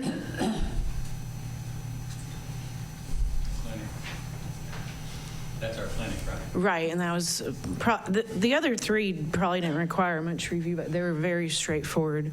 The Care Here one was a little bit longer. So are you asking for all 3 or just 1, 2, and 4? However you all want to vote. I'm moving for approval as a group. You got a motion to approve all 4 as a group, seconded by Commissioner McCamey. Commissioner Meade. Yeah, we just have to have the exception. The one that hasn't been approved by the law director would require approval before it is processed. Correct. So pending approval by the law director is what you're saying. You're okay with that, ain't you, Commissioner Fritz? Okay, all in favor say aye. Aye. Any opposed? Motion carries. Okay, well, that's all the items, all the action items as requested by the purchasing committee. So unless anybody has any purchasing-related questions. Commissioner McCamey, you have questions, sir? Yeah, while the purchasing agent's here, the Deputy advertising purchasing. on the building, 205 South Main, I spoke with our station administrator of Channel 95, and he said he would be glad to put something on Channel 95 to run it constantly if you would get with him and maybe get some pictures or whatever it takes, you know, to, but Andy back there and our station administrator will be glad to work with you on that and do it no charge to the county. Okay. Maybe a little charge. Okay. Is there any Anything other updates? Have we had any bidders yet on 205 Main? And we haven't had any bids come in yet. Has a lot of packages went out? Well, as I've mentioned last meeting, is we put all the bids on vendor registry and LoopNet, and then we also emailed directly 12 commercial real estate agents in the area. We've since put an ad in the Knoxville News Sentinel, so it's running 20 times over the next month in that advertisement. And Commissioner Meredith mentioned that it's on the Anderson County Chamber of Commerce website. And he mentioned folks know about it. Might want to give Mr. Patel some of that information. Okay, will do. Be a lot cheaper than what he's paying right now. Any other questions for Catherine? Seeing none, thank you, Catherine. Thank you. Drive careful. Thank you. Next, Budget Committee report, Natalie Earp, Finance Director. Good evening. Good evening. So starting with the cash and fund balance report as of the end of January, if you'll look to the general fund, as of the end of January, the non-spendable fund balance was $1,026,000. The restricted fund balance was $1,482,000. Committed fund balance was $2,403,000. Assigned funds was $809,000. Unassigned fund balance is $4,813,000 above that $4 million threshold. So the total fund balance for the general fund as of the end of January is $10,535,000. You'll also see that cash for the general fund is $8,678,000. Compared to last fiscal year to date, the general fund unassigned fund balance has increased $827,000, and the total fund balance is up $1.7 million. Cash has also increased $683,000 compared to the same time last year. So again, as of January, favorable to last year. I would also like to point out that most of the funds, their cash balance has increased compared to last month across the board. And there was quite a bit of discussion just a moment ago about the tourism fund. So if you look at that fund, they've got a fund balance of $288,000. Let me catch my breath. They're an extremely healthy fund. They've got enough fund balance and cash to cover their operations for almost 2 years. Excellent. Okay. Any questions about the cash and fund balance report? Any questions for Natalie? Continue on. Thank Great. you. Okay. Natalie, did I miss it? It's probably another attachment. The chart one, is it? We're doing those on a quarterly basis. Okay. Thank you. Go ahead. So I did it in December, so the end of March. Okay. Thanks. Okay, so the budget amendments, and unfortunately, we will need to do the roll call votes, roll call votes on these. Starting with Group 2 Appropriations School, presenting for Commission's approval individually or as a group. Have a motion, Commissioner Fritz. Move for approval as a group. Move for approval as a group. Seconded by Commissioner McCamey. Any discussion? All in favor, say aye. Aye. Well, I think we got to the board to these, don't we? Yes, that's what you just said. Yeah. All right, let's go to the board. Beam me up, Scotty.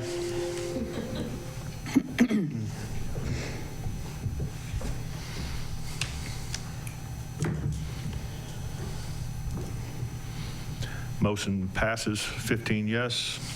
Great. Moving to Group 4, Appropriations, Non-School. Before I present these, I did want to point out to the Budget Committee members that the Budget Amendment number 33 on behalf of the ACTV has been clarified a little bit from that discussion. So presenting these for approval individually or as a group. Have a motion, Commissioner Fritz. Move for approval as a group. Second. Have a motion to approve as a group, seconded by Commissioner McCamey. Any discussion? I have a question. And it's not a big deal. It's just kind of, when I was reading through the items, the request, increase, decrease, justification, I noticed that some of the items have approval, and then some of them don't. Do we know what that's about? Example, I think it was like item 8, right? Item 8 on page 3 of 17 on the, it'll say justification, need to pay for dumping of the dumpsters for 2 quarters, and then motion by Commissioner Chuck Fritz, seconded by Commissioner Theresa Scott, passed to refer to the Anderson County Board of Commissioners with the recommendation for approval. And then you'll have some that just have this justification with no, it could be just a. They did those as a group. Okay. Okay, so you'll see at the very beginning, I believe, of the transfer section. Yes. Because most of the there's where it said Chuck Fritz and Commissioner Meredith pulling item 8 and 11. Of course, you were just talking about 8. Okay. All of them should have that. They should. It's not to say I don't think it wasn't talked about. It's just I'm usually used to seeing a That's right. recommendation from the Budget Committee on each one of them. But if there is a group, I'd like to see them all as a group, because the way I read it, looking through the notes, is some of them weren't. I thought it was just left off, to be honest with you. Okay. Yeah, it just, when the budget amendment numbers don't line up, then it could create confusion because there might not be in numerical order either. So it's, I'll try to make a note. No problem. I appreciate you hearing me. It makes me feel better. Right. I understand your concern too. Okay. So we have a motion. We have a second. Any other discussion? All in favor, say aye. Oh, we got to go to the board. I got to quit that, right?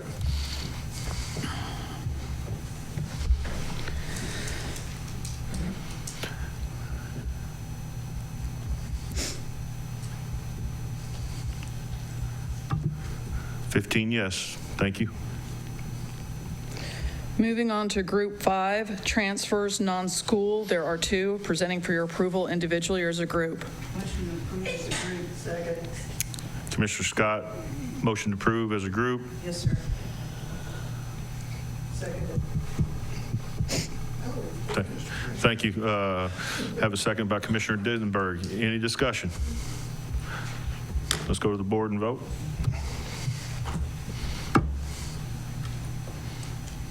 Natalie, you jump in there now if I get ahead of myself. Tell me, use my button. 15-4 passes unanimously. Go ahead. Group 6, appropriations. This is general fund, unassigned fund balance. There are 3 presenting for your approval individually or as a group. Have a motion, Commissioner Fritz. As a group, seconded by Commissioner McCamey. Any discussion? This is for general fund for Sheriff's Department and general fund 101. Next one. 6? Group 6. Okay, apologize. Human Resources and Risk Management, IT and IT request, Group 6. Let's go to the board for a vote.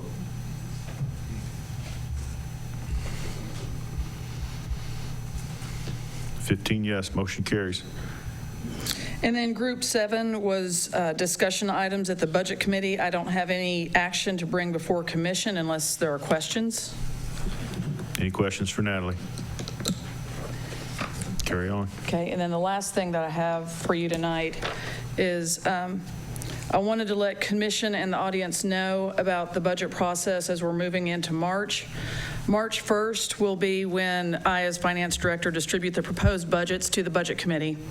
On March 7th is when the Budget Committee will meet for their regular meeting, and we'll discuss those proposed budgets. March 14th is when the Budget Committee will have budget hearings. And then moving on to March 28th, that's the first opportunity for the Budget Committee where they will be asked to vote to approve or reject the budgets as proposed with the exception of schools. So that's what we have to look forward to in March. Commissioner Yeager. Thank you. Did everybody hit their target date of last week to put in their budget? Not everybody did. Are they close? Do you know? There are a few exceptions. I'm working with them to get, most of them got it, all of them in by last Friday. Okay, all right, thanks. Good question, Commissioner McCamey. Natalie, did we approve Group 3? That was a transfer that required schools commission approval. There aren't any under Group 3? Oh, I'm sorry. I was just looking at, I wasn't looking at the amount. Okay, I'm sorry. Commissioner Scott. Yes, I wasn't making a motion, but Natalie, you said on the 28th of March, right, there's going to be a budget meeting? Yes. What time? Well, we haven't really nailed down the times. I was planning on starting them all at 4. Okay. Because that's kind of when the Budget Committee normally meets. That's what I was going to put in the calendar, but we can always change that when we get to the beginning March meeting. Okay.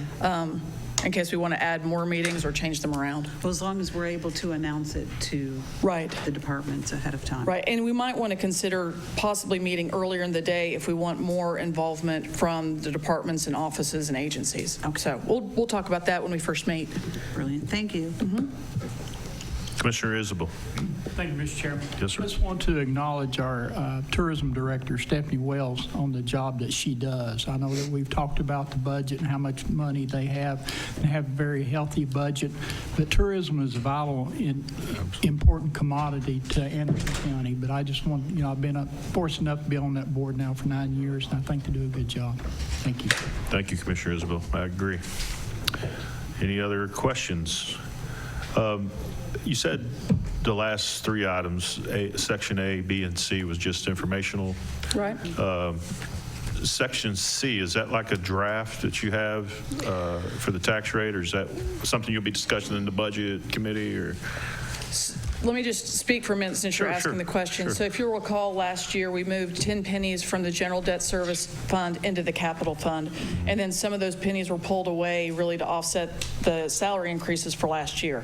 So this is really kind of resetting our beginning tax levy. So right now it doesn't have any change in the tax levy. It's just moving those 10 pennies back to cover the general debt service payments that we have in that fund, and it was just to kind of get agreement with the Budget Committee on how we're going to reset it. So it's been reset. Right. That's right. What's in the minutes is the beginning point where we'll start the discussion as we move through the budget cycle. And this was kind of debated and discussed in the budget committee. And it was discussed. Yeah, I mean, okay. there was another assumption tied to it. I'll be happy to speak to it, but I mean, that was the.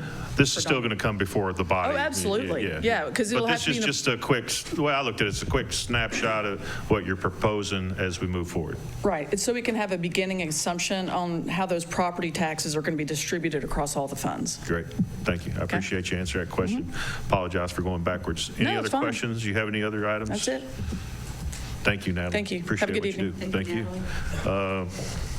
Directors of schools, Dr. Parrott, sir. Thank you, Madam Chair. Matt, I've been sitting over there so long. Mr. Chairman, it's always an honor, too, to get to do the prayer, and I thank you for that. Well, thank you. Just a few things to talk about real fast. One thing is, if you saw the paper, you saw some things. The Commissioner of Education came to Anderson County Schools and Oak Ridge Schools on the second day she was in office, and I got to talk to her the night before she came, and she was really excited to see what all the great things are going on in Anderson County. So that's a testament to the work that everybody does in Anderson County, Oak Ridge, Clinton City, and Anderson County Schools. So we're excited about that. Just a few things that was in our report that I'd like to bring up. One of the things that the school board did on the Thursday night of the school board is they did a resolution opposing vouchers. And I would ask that at some point, if this board would, that I would like to see them oppose vouchers, because vouchers, the only thing they do is take away from public education. And the more funds you take away from public education, the more I have to come over here and beg and plead to get you to give me. So we want to keep all the funds in Anderson County, so I would ask that.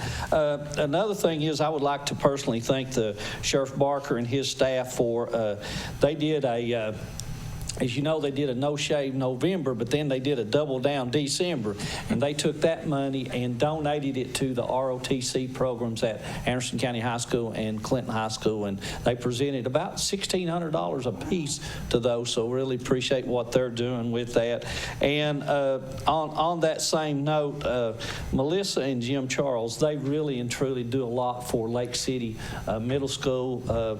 They worked really hard to get our new sign up there, but also they did grants, and they've been doing some grants for the last few years, and this year everybody that put in for a grant, they funded those grants, so that's really helped out Lake City Middle School. And with their reading program, there's some really things you ought to look at in there, and we really appreciate, we can, as we work together and do things, we can really, as we get that support from our community, we can do so many great things.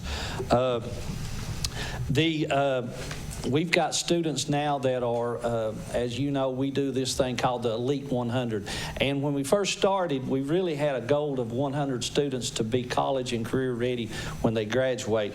And now at Anderson County and Clinton, both of them have way over 100 students any time in their graduating class. And that really comes to not only with their ACT score, but now we're having students that get certified in welding before they graduate. We also had our first class of students that were CNA certified before they graduated high school. So we're really looking at trying to up the bar with that. So just a few things that we're doing. I think that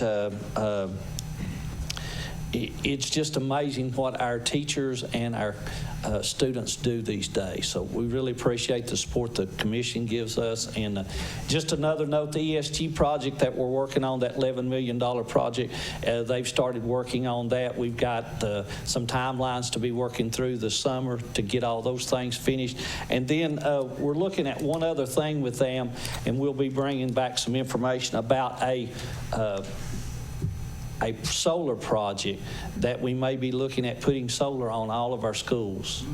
So, and that would be at a no cost, but that would be at coming back, and it would be a 20-year commitment, and there wouldn't be a lot of money that we would see up front, but over the life of that 20 years would be about, I think, about $4.5 million cost savings to us, which is a big deal. So that's excellent. Any questions? Any questions for Dr. Parrott? Dr. Parrott, I'd just like to say thank you. Oh, excuse me, Commissioner White. Yes, sir. Yes, sir. Thank you for your report. I would like to brag on two people that belonged in our school system that has passed away. It's good news and bad news both.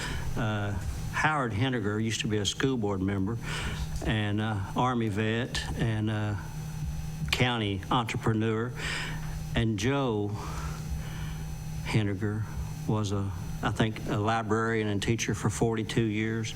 Great people. They love kids. They spent their life working with kids and for kids, and I just wanted to mention their names at their passing. Very big support.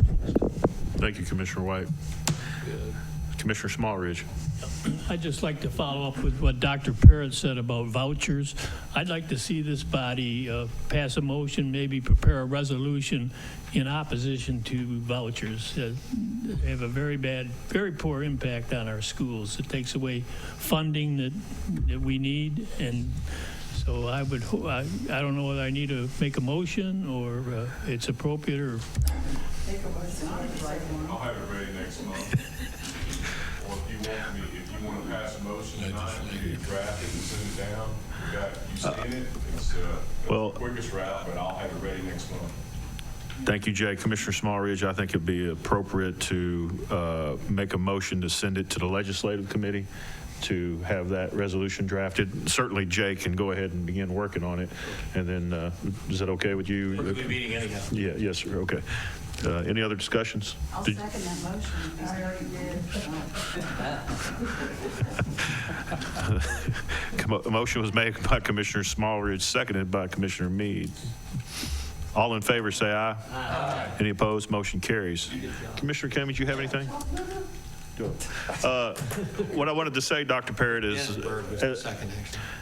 and I have a son who took the ACT and didn't do extremely well. But what I want to share with you is he took the ACT class going forward, and he only had it for a few weeks, and then he went back and took the test. And I can't tell you what an impact it made on him for him to tell me about it without asking, which is hard to do. And he went on and on about how that teacher taught him and how much better prepared he was for the ACT. So I just wanted to share that with you and say thank you to the schools for what you're doing. We, as far as that, as you know, Hoppy Merriman is the Gear Up director for Gear Up, and a lot of those funds are moved into doing ACT prep and those things. And we're finishing up one grant and we're getting another one. But last week we got a call, and Anderson County wasn't part of the new grant, but because we've had such good prospects and we've had such good activity with that grant, they're going to give us an extra $90,000 to do that grant again next year. So that's great. Good. That's great. Thank you for that. Thank you. Thank you, sir. Have a good evening. Thank you. Appreciate you, Dr. Parrott. Okay, County Mayor. Sorry for the delay, Mayor. No problem. Good evening. Thank you. Good evening. I just have a couple of action items. General Clark is here to address any questions. The two items I have before you are requests for approvals for memorandum of understanding between Anderson County and the 7th Judicial District Attorney General's Office for the purpose of applying for and administering a grant through the Office of Criminal Justice Programs. The first resolution is for the Domestic Violence Coordinator, and the second resolution is for a Victim Witness Coordinator. We've already, the General's Office has already successfully, with the help of the Finance Office, accomplished the Domestic Violence Coordinator, and you've probably seen some of that in the news, and they've done very well. This is for another 3 years. There is no financial appropriation required from Commission. These grants, the General's Office handles the match, which is in the form of supervision and office space. The only changes, Jay did review this and approved a form. The only change on each resolution, if you look at page 2, I will get the clerk the appropriate copy, is under duration of the agreement. It reads, the MOU shall be effective immediately upon execution and shall continue for a period of 36 months, automatically renewing. We have Jay has noted there is no auto renewal, so Catherine will just handle that via the purchasing process. She has a form that she will send out that just authorizes a signature to request that renewal. Very good. Thank you, Mayor. We have a motion by Commissioner McCamey, seconded by Commissioner Val. Commissioner McCamey, is that for both as presented? Yes, sir. Commissioner Yeager. Thank you. General Clark, you've been sitting there an hour and a half for this. Is there anything you'd like to tell us about it? It is required that he give a 30-minute dissertation.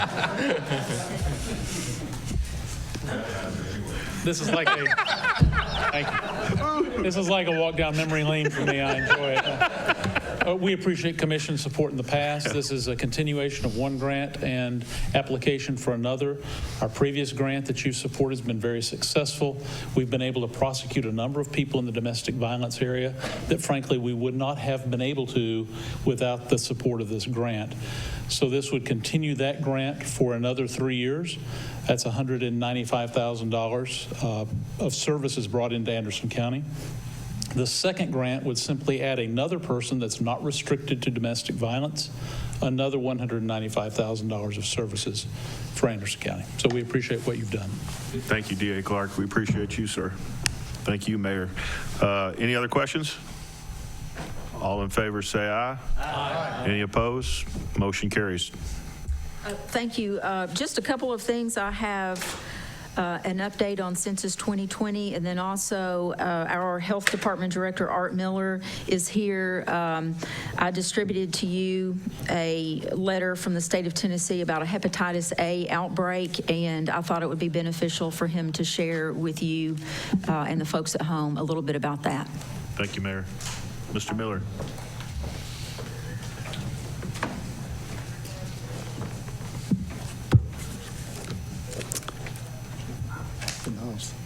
Thank you. Good evening. Good evening. You may have been hearing some about hepatitis A outbreak, not only in Tennessee, but Kentucky, and just recently, tonight I heard about Ohio. We are seeing a continued increase in the number of hepatitis A cases in East Tennessee. We feel that it is coming from the north. It's coming down 75. We are focusing on the homeless, the IV drug users, and men having sex with men. But we're now seeing even more cases with restaurant workers. So we're opening it up and providing the vaccinations for those folks. Most restaurant workers, the restaurant owners are requiring that their staff have the vaccinations. But we are opening that up now.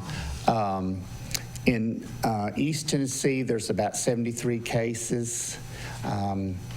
The numbers are small in Anderson, so I won't give that number because of identifiers, but it is increasing every week. So we've been doing a lot of outreach with the health department. Our sheriff has been great. We've gone into the jails. We've provided probably 250 vaccines in the jail. We're working with our behavioral mental health Ridgeview and some of the other agencies with their groups. Our public health rep is working with the homeless population. Found out about some places that I would have never thought was a homeless area. So we're working very hard on that. But please encourage anyone that has questions to contact the health department. There is no charge for the vaccine.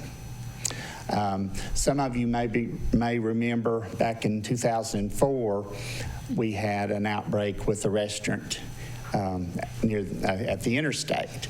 And because it was a restaurant worker, and a lot of people ate at that restaurant, that spread across about 7 states. So we're prepared, but we are trying to prevent as much as we can by doing the outreach, offering the vaccines, going to some of the housing areas that there's a lot of drug use, unfortunately, going on there. So it is very serious. There has been 3 deaths in Tennessee. There's around 700 cases, about 800 cases now in Tennessee. 60% of those have been hospitalized. So that, it is very serious. So I want you to be aware of what's going on with us at the health department, that we're taking it serious and working very hard to try to prevent. The vaccine is a great vaccine. It's 2 shots, about 6 months apart, and it's very successful. Thank you, Art. Can you take a question from Commissioner Scott? Yes, please. Commissioner Scott. You've answered one of my questions, because I was going to ask you, how promising is this vaccine? How long does it actually last? Lifetime. Oh, it does? After the 6th month. After you've had the 2nd dose, it's lifetime. So it's a great vaccine. Where can county employees get this shot? Well, we are not doing employee health. So, but anyone can present to the health department individually and get it. Okay, but you said that there's no charge for it. I would think that county employees would be encouraged to get the shot, especially if they're in contact with the general public. Certainly. One of the brochures that's attached in our agenda says that some of the symptoms of hepatitis A are fever, fatigue, nausea, loss of appetite, stomach pain, vomiting, and diarrhea. That sounds like the flu. Flu, yes. So if someone has the flu or these symptoms, is the vaccine going to work? Yes. Okay. Yes. Thank you very much. There is a lot, it affects the liver, and so that's kind of the start of it, and then they start becoming jaundice in the eyes and things like that, so you can see it like that. Thank you very much. Yes, thank you. Commissioner Scott. Commissioner Yeager. Are these handouts being posted in all over the county? Yes, sir. Yes. We have them available, so if you know of other places, please let me know, because we're desperately seeking every avenue we can to provide this. Commissioner Smarridge. Right. I just want it noted that not all of us that came down 75 from the north brought hepatitis with us. Did I shake your hand? Just so you didn't stop at the jail in Kentucky, you're okay. Commissioner Scott. Thank you. And I'm sorry, I had one more question for you. You said that these are being done at the health department, Yes. shots. What are your hours? 8 to 4:30. And they can just walk in, yes, Monday through Friday. Okay. Now, if we go to the jail and give it there, we can, if there's, a large group of people, then we can take the vaccine to that group. And we're been doing that some also. Thank you very much. And I'd like to see this, if you could, and Mayor, work with it. I know you have it on your website, I'm sure. Yes. But we'd like to put it probably on the county website for folks to see this, and they can read about it and understand. Are you also offering the vaccines to like the EMS, or I don't know how that's working, or with our sheriff's department, if they might interact with folks like that? They can present to the health department individually. Okay. It's the way it's working right now. I appreciate you bringing this to our attention. We have a lot of vaccine. The state is, continuing to provide us with that vaccine. Just to let folks again know, and you mentioned this was a letter that you received notification from the state of Tennessee. Yes, sir. To describe this potential outbreak. So I appreciate you bringing it to the attention. And if anybody has any questions, reach out to the health department, and you'll be glad to guide them. Yes, please. Okay. Thank you. I have one other thing, if that's Yes, go ahead, Art. Okay. I just want to be sure, I've sent out an email to some of the newer commissioners, but I would invite any of you to please come to the health department, learn more about what we're doing. Our dental clinics, of course, are your dental clinics of the county. I had an opportunity to work at the Emory Valley Dental Clinic last Friday. We had a large clinic, and we had 3 dentists that volunteered their time that morning. We saw about 22 people. These folks were the most appreciative folks occasionally we'll hear thank you at the health department, but at that dental clinic, all of these folks, I guess, were in pain, and they were happy to pay $20 to have that tooth pulled. We have, of course, we only see adults, 19 and above. But we had one lady that was in her 90s. She could not afford to go it's about $155 to have an extraction at the dentist. This lady, it just really touched my heart, because she was digging for that $20, because she had no other. She said, I want to pay. And she said, who's responsible for this? And I said, our Anderson County government, Anderson County Commission. So please come and visit us. Our next clinic at Emory Valley is March the 15th, and we have the UT dental residents coming. And so it'll be a big clinic. Excellent. But thank you very much. Thank you, Art, Feel for all free you to call do. me anytime. Thank you. Thank you. Thank you, Art. Mayor, did you have any additional items you mentioned? I think, did you have a question? Oh, I'm sorry, yes. I was wanting to ask if that has any effect on donating blood. No. No, that, well, now that is. If you've ever had hepatitis A, That's a screen. We was told in the fire department several years ago, if we took that shot, that we couldn't donate blood. I'm not sure on that, sir. I have not heard that before. Because it's a real good vaccine and we offer it to everyone. Yeah, but there's no. Well, I'll tell you, I Yeah. We'll work that out. Thank you. We'll get that. Thank you, Art. We'll find Thank you, out Wadid. the answer. The next item is it's census time, and the census folks are wanting us to put together a complete count committee. I talked to Dr. Parrott about getting someone from the schools. If I could have you to authorize me to start working on something to come back to you with. The state of Tennessee has not funded, as many states have, the in-depth work for the census. And a lot of our funding and allocation of dollars is really dependent on that census count. So it's very important work. I'm considering making a request to Budget Committee for maybe someone, I don't care where they work, who they work under, but maybe if we could get somebody dedicated for a few hours a week to really take charge on this. I can get you the numbers back that every additional person you're able to count in your community, what that means back to the community, and that number holds for 10 years. So it's very important to count every single person that we can count. I'm not just saying it for a PR pitch. I mean, it really is when it comes to government allocation of funds. So if anyone would like to work with me on it, I frankly just do not have time to devote everything I need to do to this project, but I'm happy to help, work with anybody, facilitate, be on a committee, but if anybody wants to volunteer, but if you would at least give me your blessing to start putting something together to come back to you. We have a motion. Commissioner McCamey, your motion, sir. To authorize the mayor to put something together and come back to us after going to the budget committee or whatever you need to do. Okay. As it relates to the census. Yes. We have a second by Commissioner Isabel. Commissioner Scott.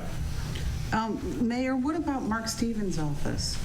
Oh, I mean, I think there are templates for census committees. Anybody and everyone who has the ability to point out where folks are, how to reach the folks that don't want to be reached, as well as who might live in remote places. I mean, there are a lot of people in Anderson County that are really just off the grid. I think the property assessor is another good one, the trustee. Sure.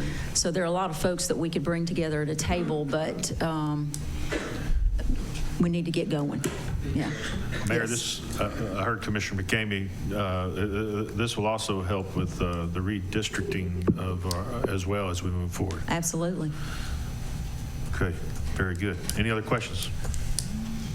Just like to say, I think the mayor's family was heavily involved in some of the past census over the years. Yes, my mother did that. I helped blow up balloons and everything for part of that. Yeah. All in favor, say aye. Aye. Any opposed? Motion carries. Mayor, I just had a question.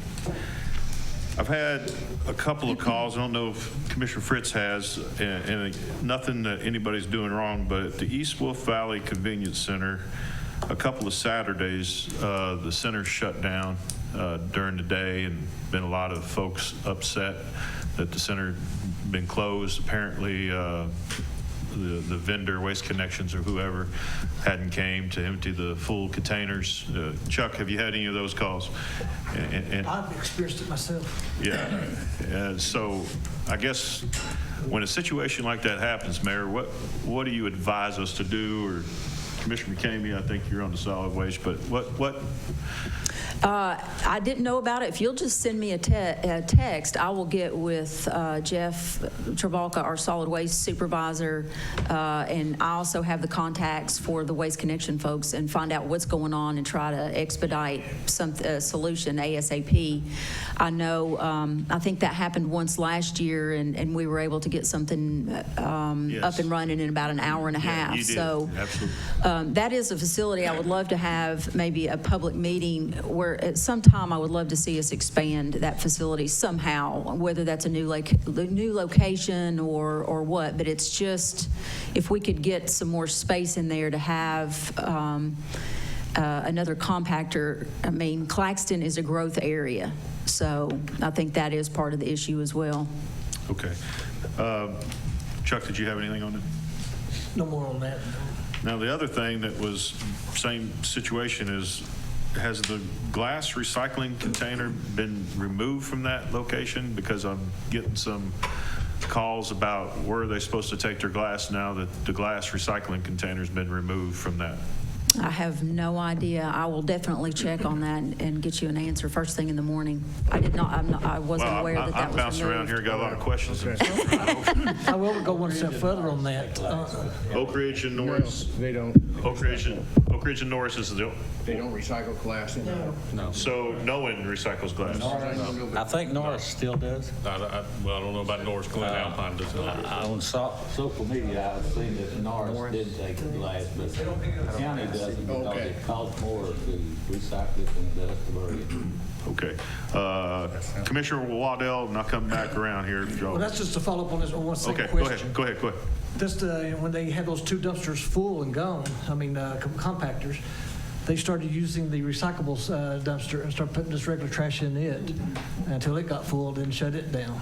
So they tried to keep it open as long as they could using the recyclable thing. And so we lost all the recyclables in it, using it for trash. Gotcha. Commissioner Waddell, sorry. We've also had it at Glen Alpine, had a couple of Saturdays that I've received calls about it being closed. I guess my next thing is the convenience center. How are we progressing?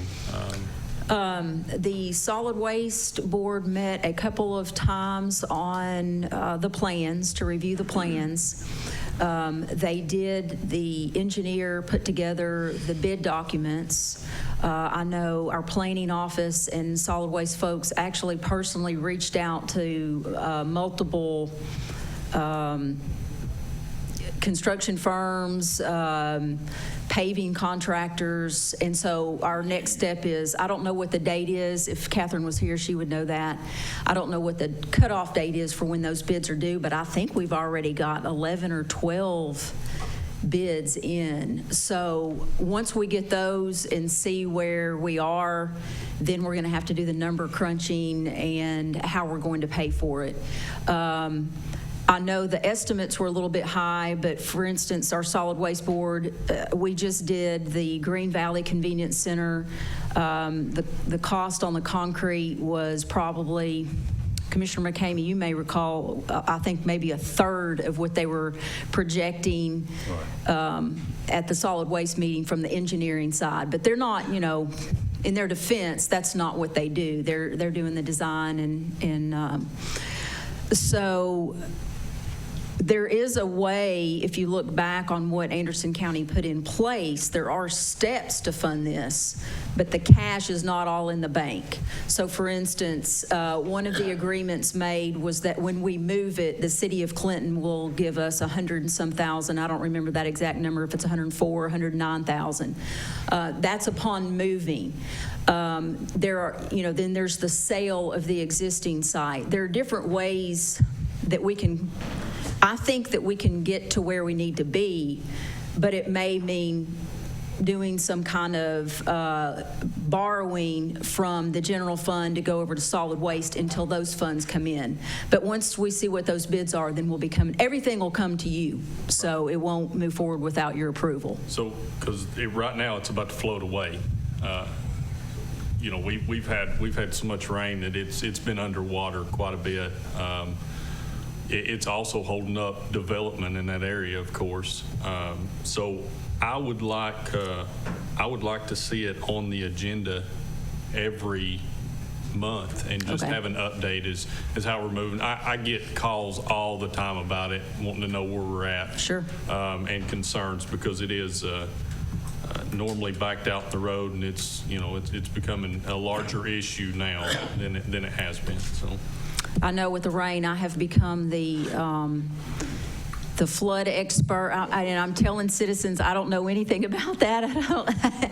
But in order to be responsive, I'm having to go out, and I know Gary Long's phone is being, flooded, no pun intended.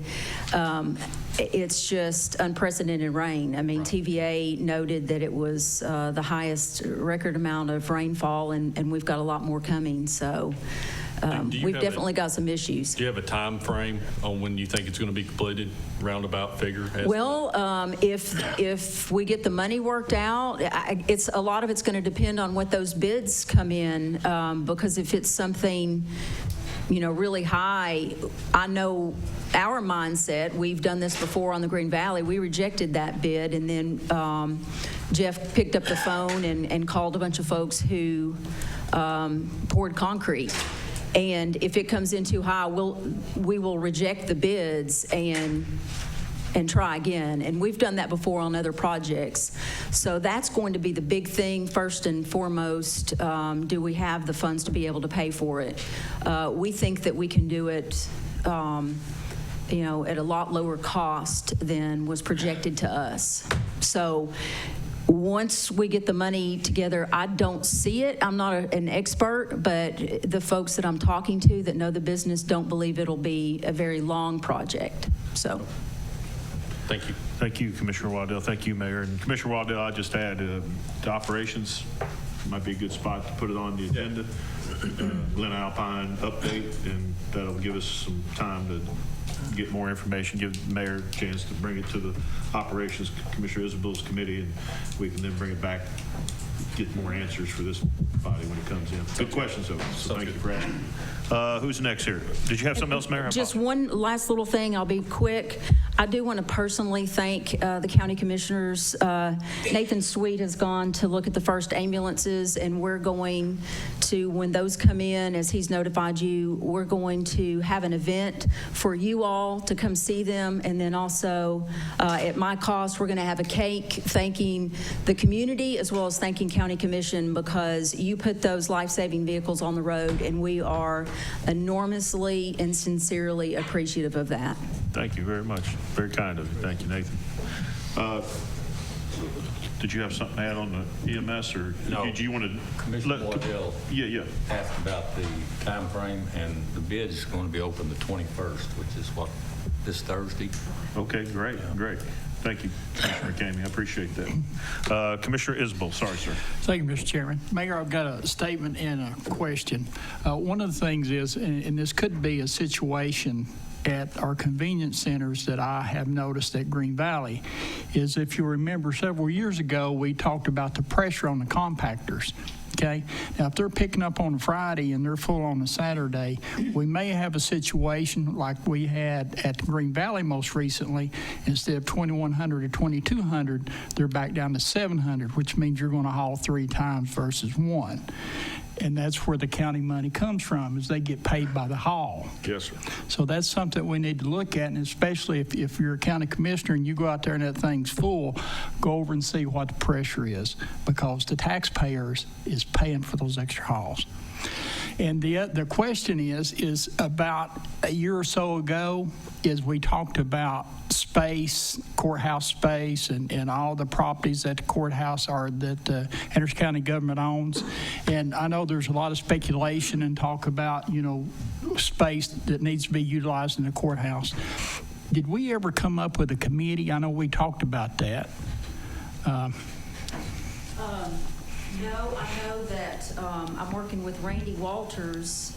You all, or I think maybe Finance Committee authorized him to work on all of the leases and so Roger and I went over all of that. We got all that information to Randy, and I know he's working on that. I'm working with a company who's doing a current assessment of the state of the buildings. And then on the DARC, we're going to have to go back and recreate floor plans. Matthew Clark in the archives, he is just a phenomenal individual, and I have given him a challenge. And I said, I'll personally reward you if you can track down these original floor plans and we don't have to hire an architect to put these drawings together. But he has managed to track down the family of the architect and the daughter, and he actually found one individual who had them and literally just had thrown them away only weeks earlier. And so we kind of came up empty-handed there. But no, we don't have a committee per se, but I know this is a topic that's being discussed heavily. I know there's some needs for, I know that was part of what you asked me to do, was come up with a plan to address the space that the judges need. Correct. And then we have some other needs throughout the courthouse, and I really think it would be of benefit to put some commission authorizes the allocation of space. I don't, Roger doesn't, and it would really be a benefit to put some commissioners on that to see eyes on all of the spaces that we have here. I think it'd be a good idea. As a matter of fact, I was in the property assessor's office and seeing a layout of the courthouse, and you'd be really surprised to see who actually takes control of certain areas. And I think if we have a committee that can actually go in and look at that, we might be able to better utilize our space. Yeah, I think so. Comments? We're happy to facilitate if you want to put something Maybe together. we take it up in operations? We can do that. I think it's a good point. Yeah. Unless we have something we'll take up here. We had a facility oversight committee. I thought we did. Yeah, back in the day. Yeah. Okay. Commissioner Creasy. Did you cover your proposal to about the senior center building up at North End? For Tuppertown? No, the senior center that we were proposing. You made a proposal to the offer. Oh, yes, it has made it through level 1 approval. So we have not heard back from the final decision makers in Utah. So as soon as I hear something, I will let you know immediately. Thank you. Thank you. Commissioner Fritz, sir. I don't know whether this needs to be something that is forwarded to the Solid Waste Committee or what, but I did receive a call from a gentleman who lives at the far east end of East Wolf Valley, and he said he was going to call several other commissioners on the board here, so you may have already got the call too, but he's back there close to the landfill, and he says, told me that the second most expensive item that you have outside your home is your vehicles. And I knew where he lived because I took care of an item for him. And so he has a couple of very nice, expensive cars. And he says that Drew, back there by the landfill, the road back there stays dirt on it and muddy and everything like that, and his vehicles stay pretty messed up. And everybody who drives back that way stays pretty messed up, They say the landfill folks do a pretty good job of trying to keep the dirt off the road, but regardless, you keep dirt and mud on the roads. And he wants to know if there's anything at all the county can do anything about this situation, whether the road could be widened or whatever could be done to help correct the situation so you're not constantly driving through dirt and mud and with your $100,000 plus vehicles.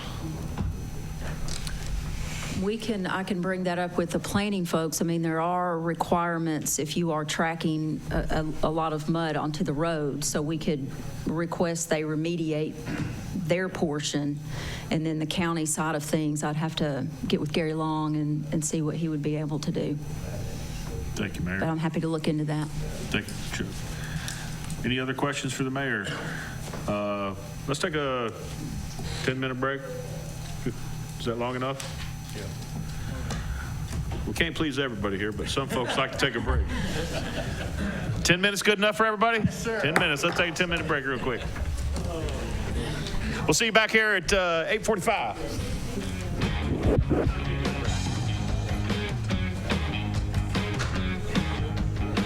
Jamie's out.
We got everybody.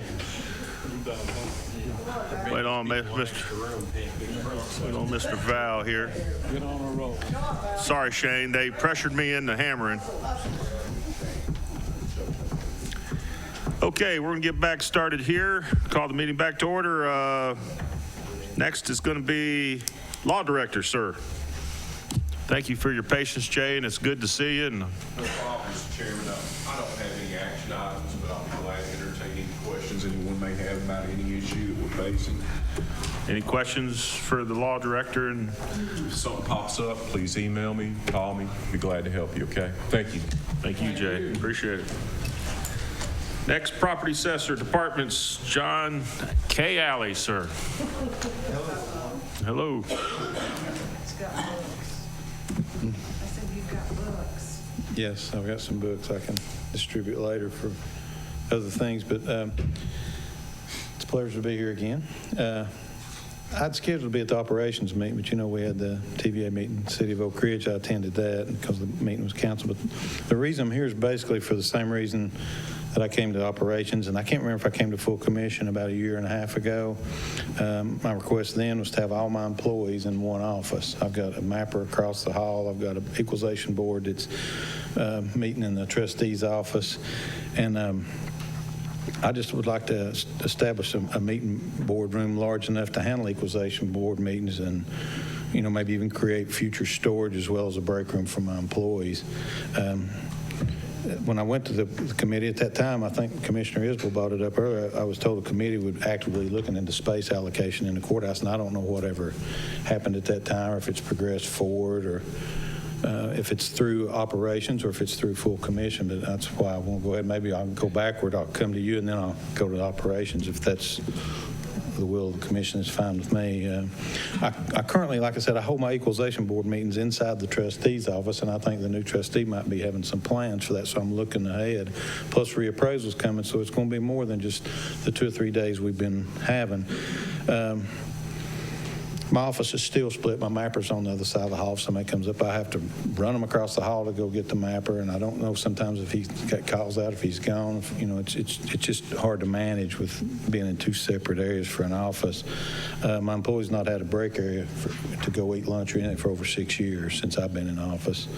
I know that recently a 4-H room or a UTI room was proposed as a break / lounge area, but that area don't appear like it's going to work due to timing constraints and trainings. Sometimes there's training going on and operating hours for that. The room that I requested back then, a year and a half ago, was assigned to the IT department, and I stepped back and I understood they needed a spot to go. But now that I understand that they've grown in employees and they're going to be seeking to be relocated, they're going to look for a bigger office. So I'm again requesting that the current IT room, or it used to be the old property assessor equalization board meeting, and it was a break room there at one time. I'd like for the commission to consider offering that break room to the property assessor's office again. And like I said, my ultimate goal is to house my entire staff inside one office, to have a boardroom that's professional for the taxpayers. Because there's 5 board members, there's Billy and myself is 7, and then sometimes you'll have 2 taxpayers. So if you have maybe a big corporation, say Walmart comes in, they'll bring 2 attorneys. You got 11 people in a confined area. The break room is, I considered, for the same reasons HR gave out, that you need for sanitary reasons, for ease of mind of getting away from the office. You need to step back from your work area, and also a mapping office to be located under a central location for me. But anyway, I don't know if the committee will be put together and what the plans are for that, but I appreciate any consideration on that, and I'd like to present a plan for the future for my whole office, since we've been scattered out like that. Commissioner Yeager. Thank you. Is room 118A a usable room for you? I could use that, but it's imperative that I be close to my computer for pulling up maps and things. We've always, Ms. Denenberg's been on the equalization board, and we work closely with Billy's that does it right now. He's the coordinator for all the meetings. I really step back and just observe. I'm an observer. I'm not supposed to being there for is influencing, but I do like to listen to what my taxpayers have to say about the properties. But we do need that information. If they'll ask how many acres is in there, what have you got on the map, where's the floodplain, we have to have that computer where we can get to that for the room. But That's all for now. Thank you. Thank you. Commissioner Denenberg. Thank you, Mr. Chairman. Like Mr. Alley said, I was on Board of Equalization until I took a seat on commission and had to step down per the Tennessee Code. Thank you very much, Tennessee Code. But he's right. When people come to talk about their taxes and ask for their adjustments, whether it's up or down, and believe me, some people do want it up, it is very crowded in that room. It's not conducive to a professional atmosphere, and I certainly think that it would be a better fit and represent Anderson County better if his people were in one central location and a little more private with Billy and his abilities to pull the maps and things that are needed for the meetings for Board of Equalization. And I fully support his need and desire to move to a better location. Thank you. Thank you. Commissioner Isabel. Thank you, Mr. Chairman. Mr. Denberg said it correct and exact. And I've been there and seen the same circumstance, and I would encourage all commissioners, if you get a chance, just to go see the situation, because it's just, it's a block party. You got to go different places. But Commissioner Denberg, spot on. Thank you. Thank you. Commissioner Jameson, did you have anything? What's the pleasure of this body on this request? Commissioner McCammy's made a motion to refer to operations. Do we have a second? Second. Have a second. Commissioner Scott. Commissioner Isabel. Oh, sorry. All right. All right. Any discussion on that motion? All in favor say aye. Aye. Any opposed? Motion carries. thank you. Thank you.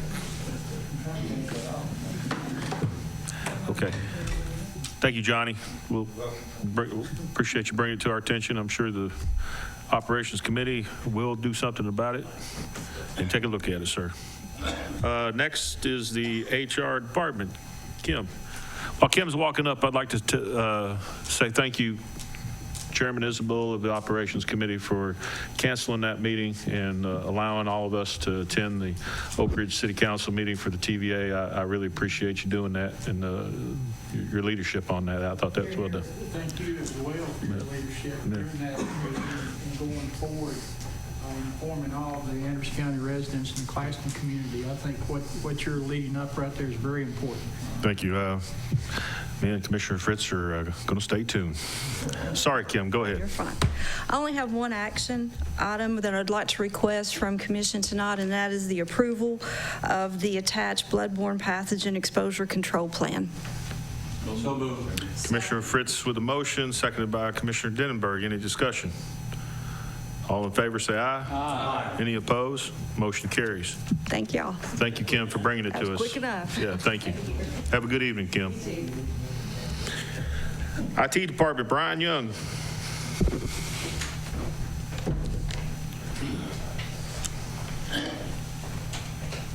Good evening, everyone. Good evening.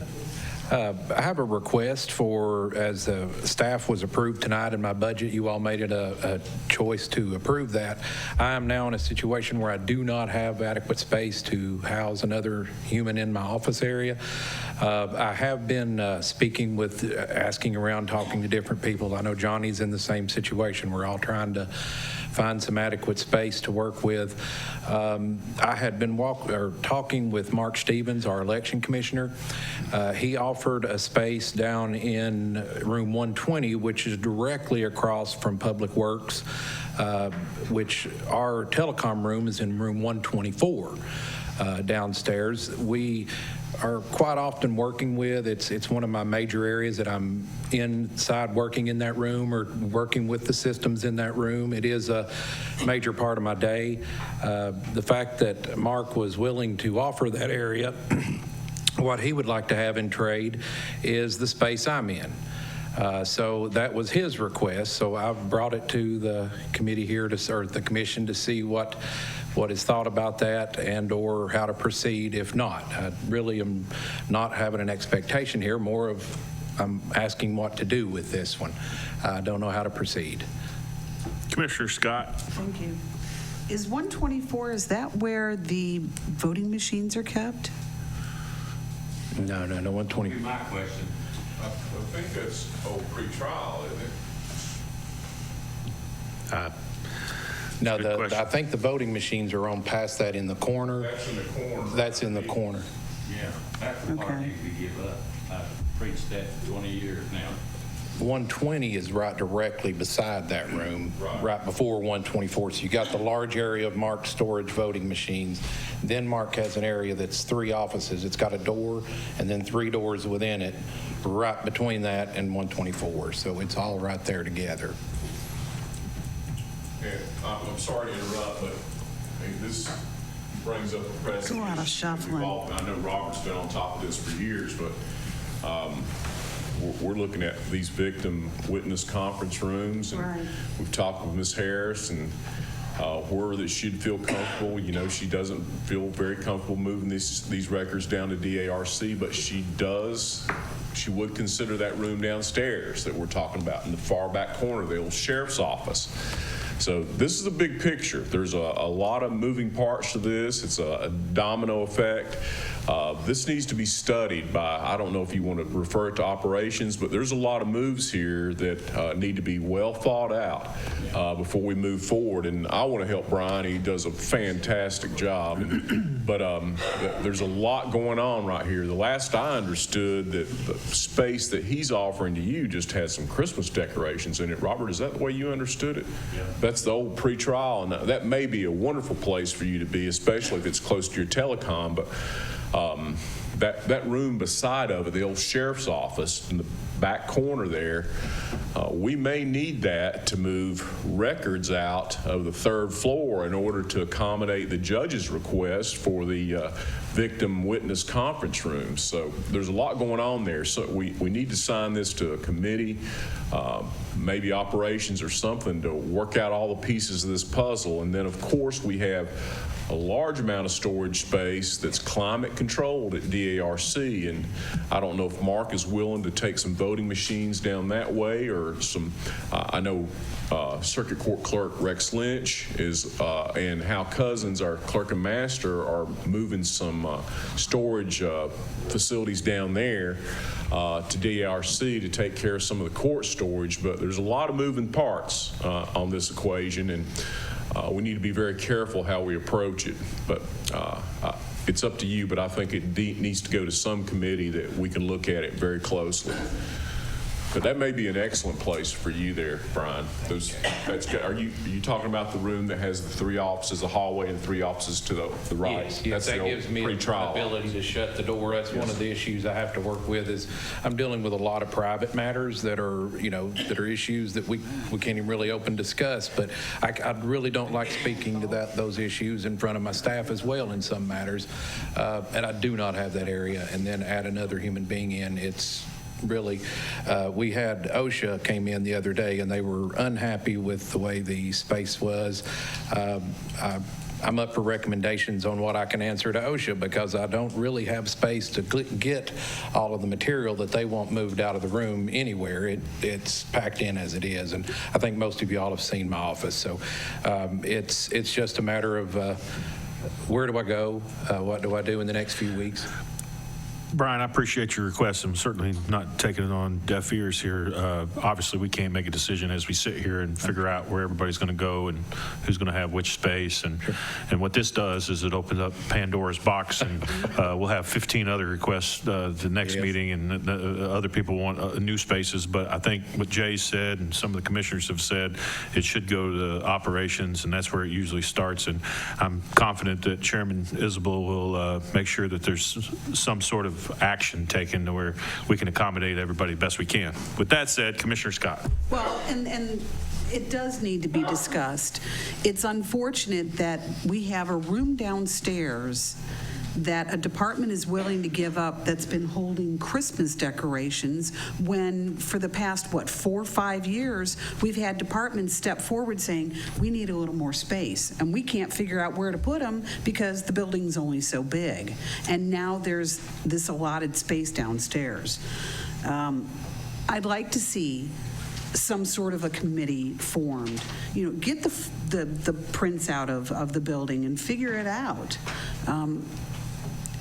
Let it go to operations. But I think it's just unfortunate that we've had space sitting down there that we could have been using for something. Good point. Thank you, Commissioner Scott. Commissioner McCamey.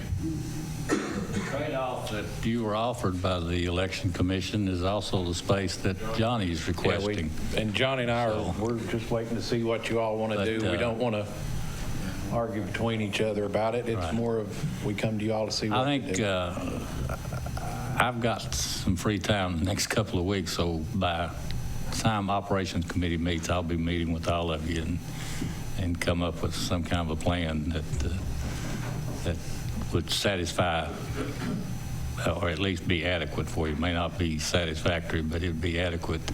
And I think the Operations Committee can handle that, and I'll be glad to work with you all and come up with a plan. I've got some of the old plans back when I was chairman of the Facilities Committee. So be glad to look at it. Yes, sir. I remember that. Committee? Me and Robin Montelowski. Yep. I've got condensed drawings and models too. Very good. You're welcome to bigger scale. Commissioner Meade. Well, I think the property assessor needs to have enough room to do his business in the courthouse, okay? I think that there's no question that the IT department has to be in the courthouse because of all the security issues and access control to equipment. And I think that the interview rooms on the 3rd floor that the judges need for interviewing people up there have to be in the courthouse, okay? I don't know that storage of records and equipment necessarily has to be in the courthouse. There are other ways to compliantly do that.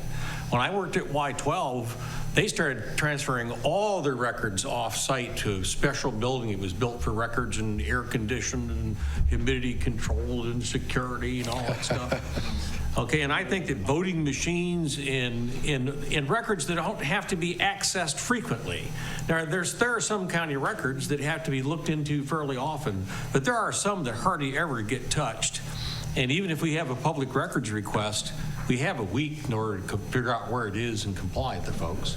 And if it's really hard to get it in 7 days, we can write them a letter saying, we can't get this right now, but we can get it to you at this time frame.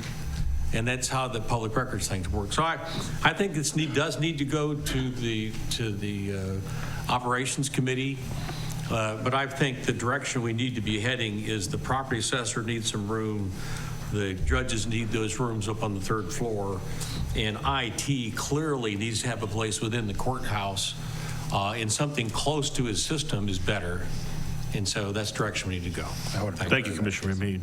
Brian, I'm having a hard time keeping up with this because normally you're getting away from 1, 2, 3, and 4, but I think I know where I'm at. Number 4, Commissioner Denenberg. Thank you, Mr. Chairman. I'll make it very brief. Everyone has pretty much said what I was going to say. I really do believe that needs to go before a committee that will actually take a hard look at the floor plans of the 3 floors here in the courthouse and take into consideration requests for space, how much each of the departments really needs, and do a Solomon's committee as far as how to divide everything up. And that's what I had to say. Thank you, Commissioner Denenberg. Commissioner Isabel. Thank you, Mr. Chairman. Just a bit of good news, because we're talking about the ARC building. The roof does not leak. That's what I heard. That's what I heard. Thank you, Commissioner Isabel. Commissioner Anderson, sir. I just kind of want to echo what Commissioner Meade said and talk about like the priority of storage in the courthouse versus a place for the public to meet. I know the Election Commission is, I think in the next year or two, they're going to be buying new voting machines anyway. to meet state requirements, and I don't know if they're going to need certain climate control or not, but it looks like if we look at that big picture, transitioning the equipment out of the courthouse somewhere else, that makes sense to me, so. Very good. So, did we have a motion to move it to the operations? Well, we did on Johnny's part, so I'd say we just have that motion to take care of all of it, because if Johnny's going to get phased, then it's going to affect him, and Okay. so I don't think we need an additional motion, but I'll maybe I'll handle it. okay. I'm positive Commissioner Isabel will handle it. I'll just recommend to all the commissioners, and I know Robert will do a good job. He did it before, going around and kind of meet with everybody. But all of the commissioners, if you have a chance, go ahead and get your own information and do your own laid work like you normally do, and be prepared. And if you're not on operations, doesn't mean obviously you can't put in your input to Chairman Isabel. He's always willing to have additional information, and we'll get that laid out. Sir, did you have something to say? Come on up to the microphone, state your name. Brian, we're going to take care of the issue, and Johnny will look at the issue and go to operations, and I'm confident we'll have something there. Sir, state your name and your address, please. Thank you, buddy. Everybody knows I'm Larry Rosenbaum. I live at 103 Watson Circle, Clinton, Tennessee, over in District 1. Now, I've been sitting back here listening. I need room, I need room, I need room, I need room. Hey, we got a fine building right up here at 205 West Main. Why can't we use it? Oh, we wanting to sell it? Well, let's use it. We paid for it. Let's use it. That's all I got to say. Thank you for your comments, sir. Any other questions on this issue? Moving on, old business. Any old business? Sort of old business. Commissioner Meade. Okay, well, the County Organizations for Substance Abuse Prevention, okay, ASAP, has started a new committee. We had our first meeting last week, and it's talking about nicotine abuse and nicotine substance abuse issues. A recent Anderson County school survey shows that good news is a significant drop in students smoking tobacco. It's dramatic. Actually, it's a nationwide thing, and it's also in Anderson County. Unfortunately, the same survey discovered that vaping, okay, has doubled in Anderson County schools in the last year. Vaping, that's the things where you, instead of lighting a cigarette, it's heated by a chemical, or it's heated by a little electric element, and they vaporize stuff so they can suck it in. It's become a big deal now, okay? It's skyrocketed in Anderson County schools. About one, according to the survey, okay, which was done just a few months ago, about 1 in 4 seniors vape on a regular basis. Okay, now some people have seen this as being an alternative to smoking cigarettes, which we all recognize pretty much is not very healthy, okay? And while it is true that some of the risk of smoking tobacco are absent in vaping, okay, it has other issues. Nicotine, the primary thing that's used in this vaping, okay, is a powerful and addictive drug. Talk to anybody that smoked in the past. What they were hooked on was the nicotine, not all the other stuff. Vaping devices allow really high dosage. You can't get that much nicotine out of a cigarette, okay, or out of regular tobacco, but vaping devices can. And even worse than that, the vaping devices now are being used for even more powerful and illegal drugs, and it's very hard to detect it. And amongst this committee is a whole bunch of nurses from the schools and teachers and stuff, okay? And they're saying that this is going on routinely in the schools, because when they're vaping this nicotine, it only has kind of a sweet or cinnamon smell or something. It doesn't smell like tobacco smoke. I mean, everybody can recognize cigarette and pipe tobacco smell. But this stuff is relatively hard to do. But what they do see is kids that are shaking like this, okay, and they don't know what's wrong. Their heart is racing. And this is going on routinely in the schools. Additionally, there is a brand new disease now. It's called vape mouth. You get these sores all over in your mouth. It is becoming common in Anderson County schools that the school nurses are seeing this. Okay, so there's a lot of parents that when they support the kids that they're vaping because, gee, at least they're not smoking. Okay, and what I'm telling you is vaping is not always, but it can be even much worse. And it also can involve using drugs in these vaping devices, okay? They can do meth, all kinds of stuff. They can do it in these things and make it hard to detect. And so if these parents out there think that their kids are vaping and that's okay because at least they're not smoking, they need to monitor that pretty carefully because they may not just be vaping nicotine. It could be other things. And we all like to think that our kids are perfect. I know my 4 daughters were perfect, except when I find out what they're really doing. And so, I'm saying, is this something to be thought about? I promised them that I would make a little talk during this meeting so it would go on TV. Well, you lied. You said it'd be a little talk. It's little. I only had 1 page of notes. Are you done? So, nicotine is a very potent and addictive drug, and if your kids are vaping, realize that there are a whole new set of hazards that can be even worse than smoking. Commissioner Meade, you're right. Vaping is something that seems to be moving forward, unfortunately, and I think the unknown is what you're getting to, and I encourage everyone to kind of pay attention to that. I appreciate that feedback. Any other old business? Any new business? I would just like to request, sorry, Commissioner. He's back on with the winning side, 58-46. All right. Is that a final? Final. All right. That's what I love about this commission. Always get the information you need.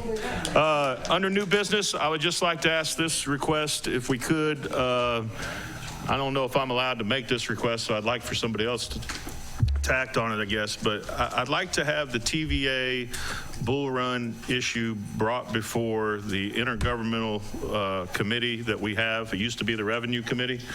And I think it'd be a good spot for us to kind of start kicking the can down the road.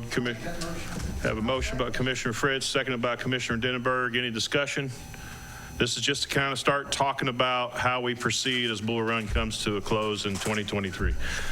Any other questions? All in favor say aye. Aye. Any opposed? Motion carries. Thank you. Anybody, did you have something else? I just wanted to say I've got the audio of the TVA meeting last Monday night at City Council in Oak Ridge that I will be more than happy to make available to whomever would like to have it. Shane Val, Commissioner Val, sorry. Thank you, Mr. Chairman. I just want to thank all the county officials here at the courthouse today.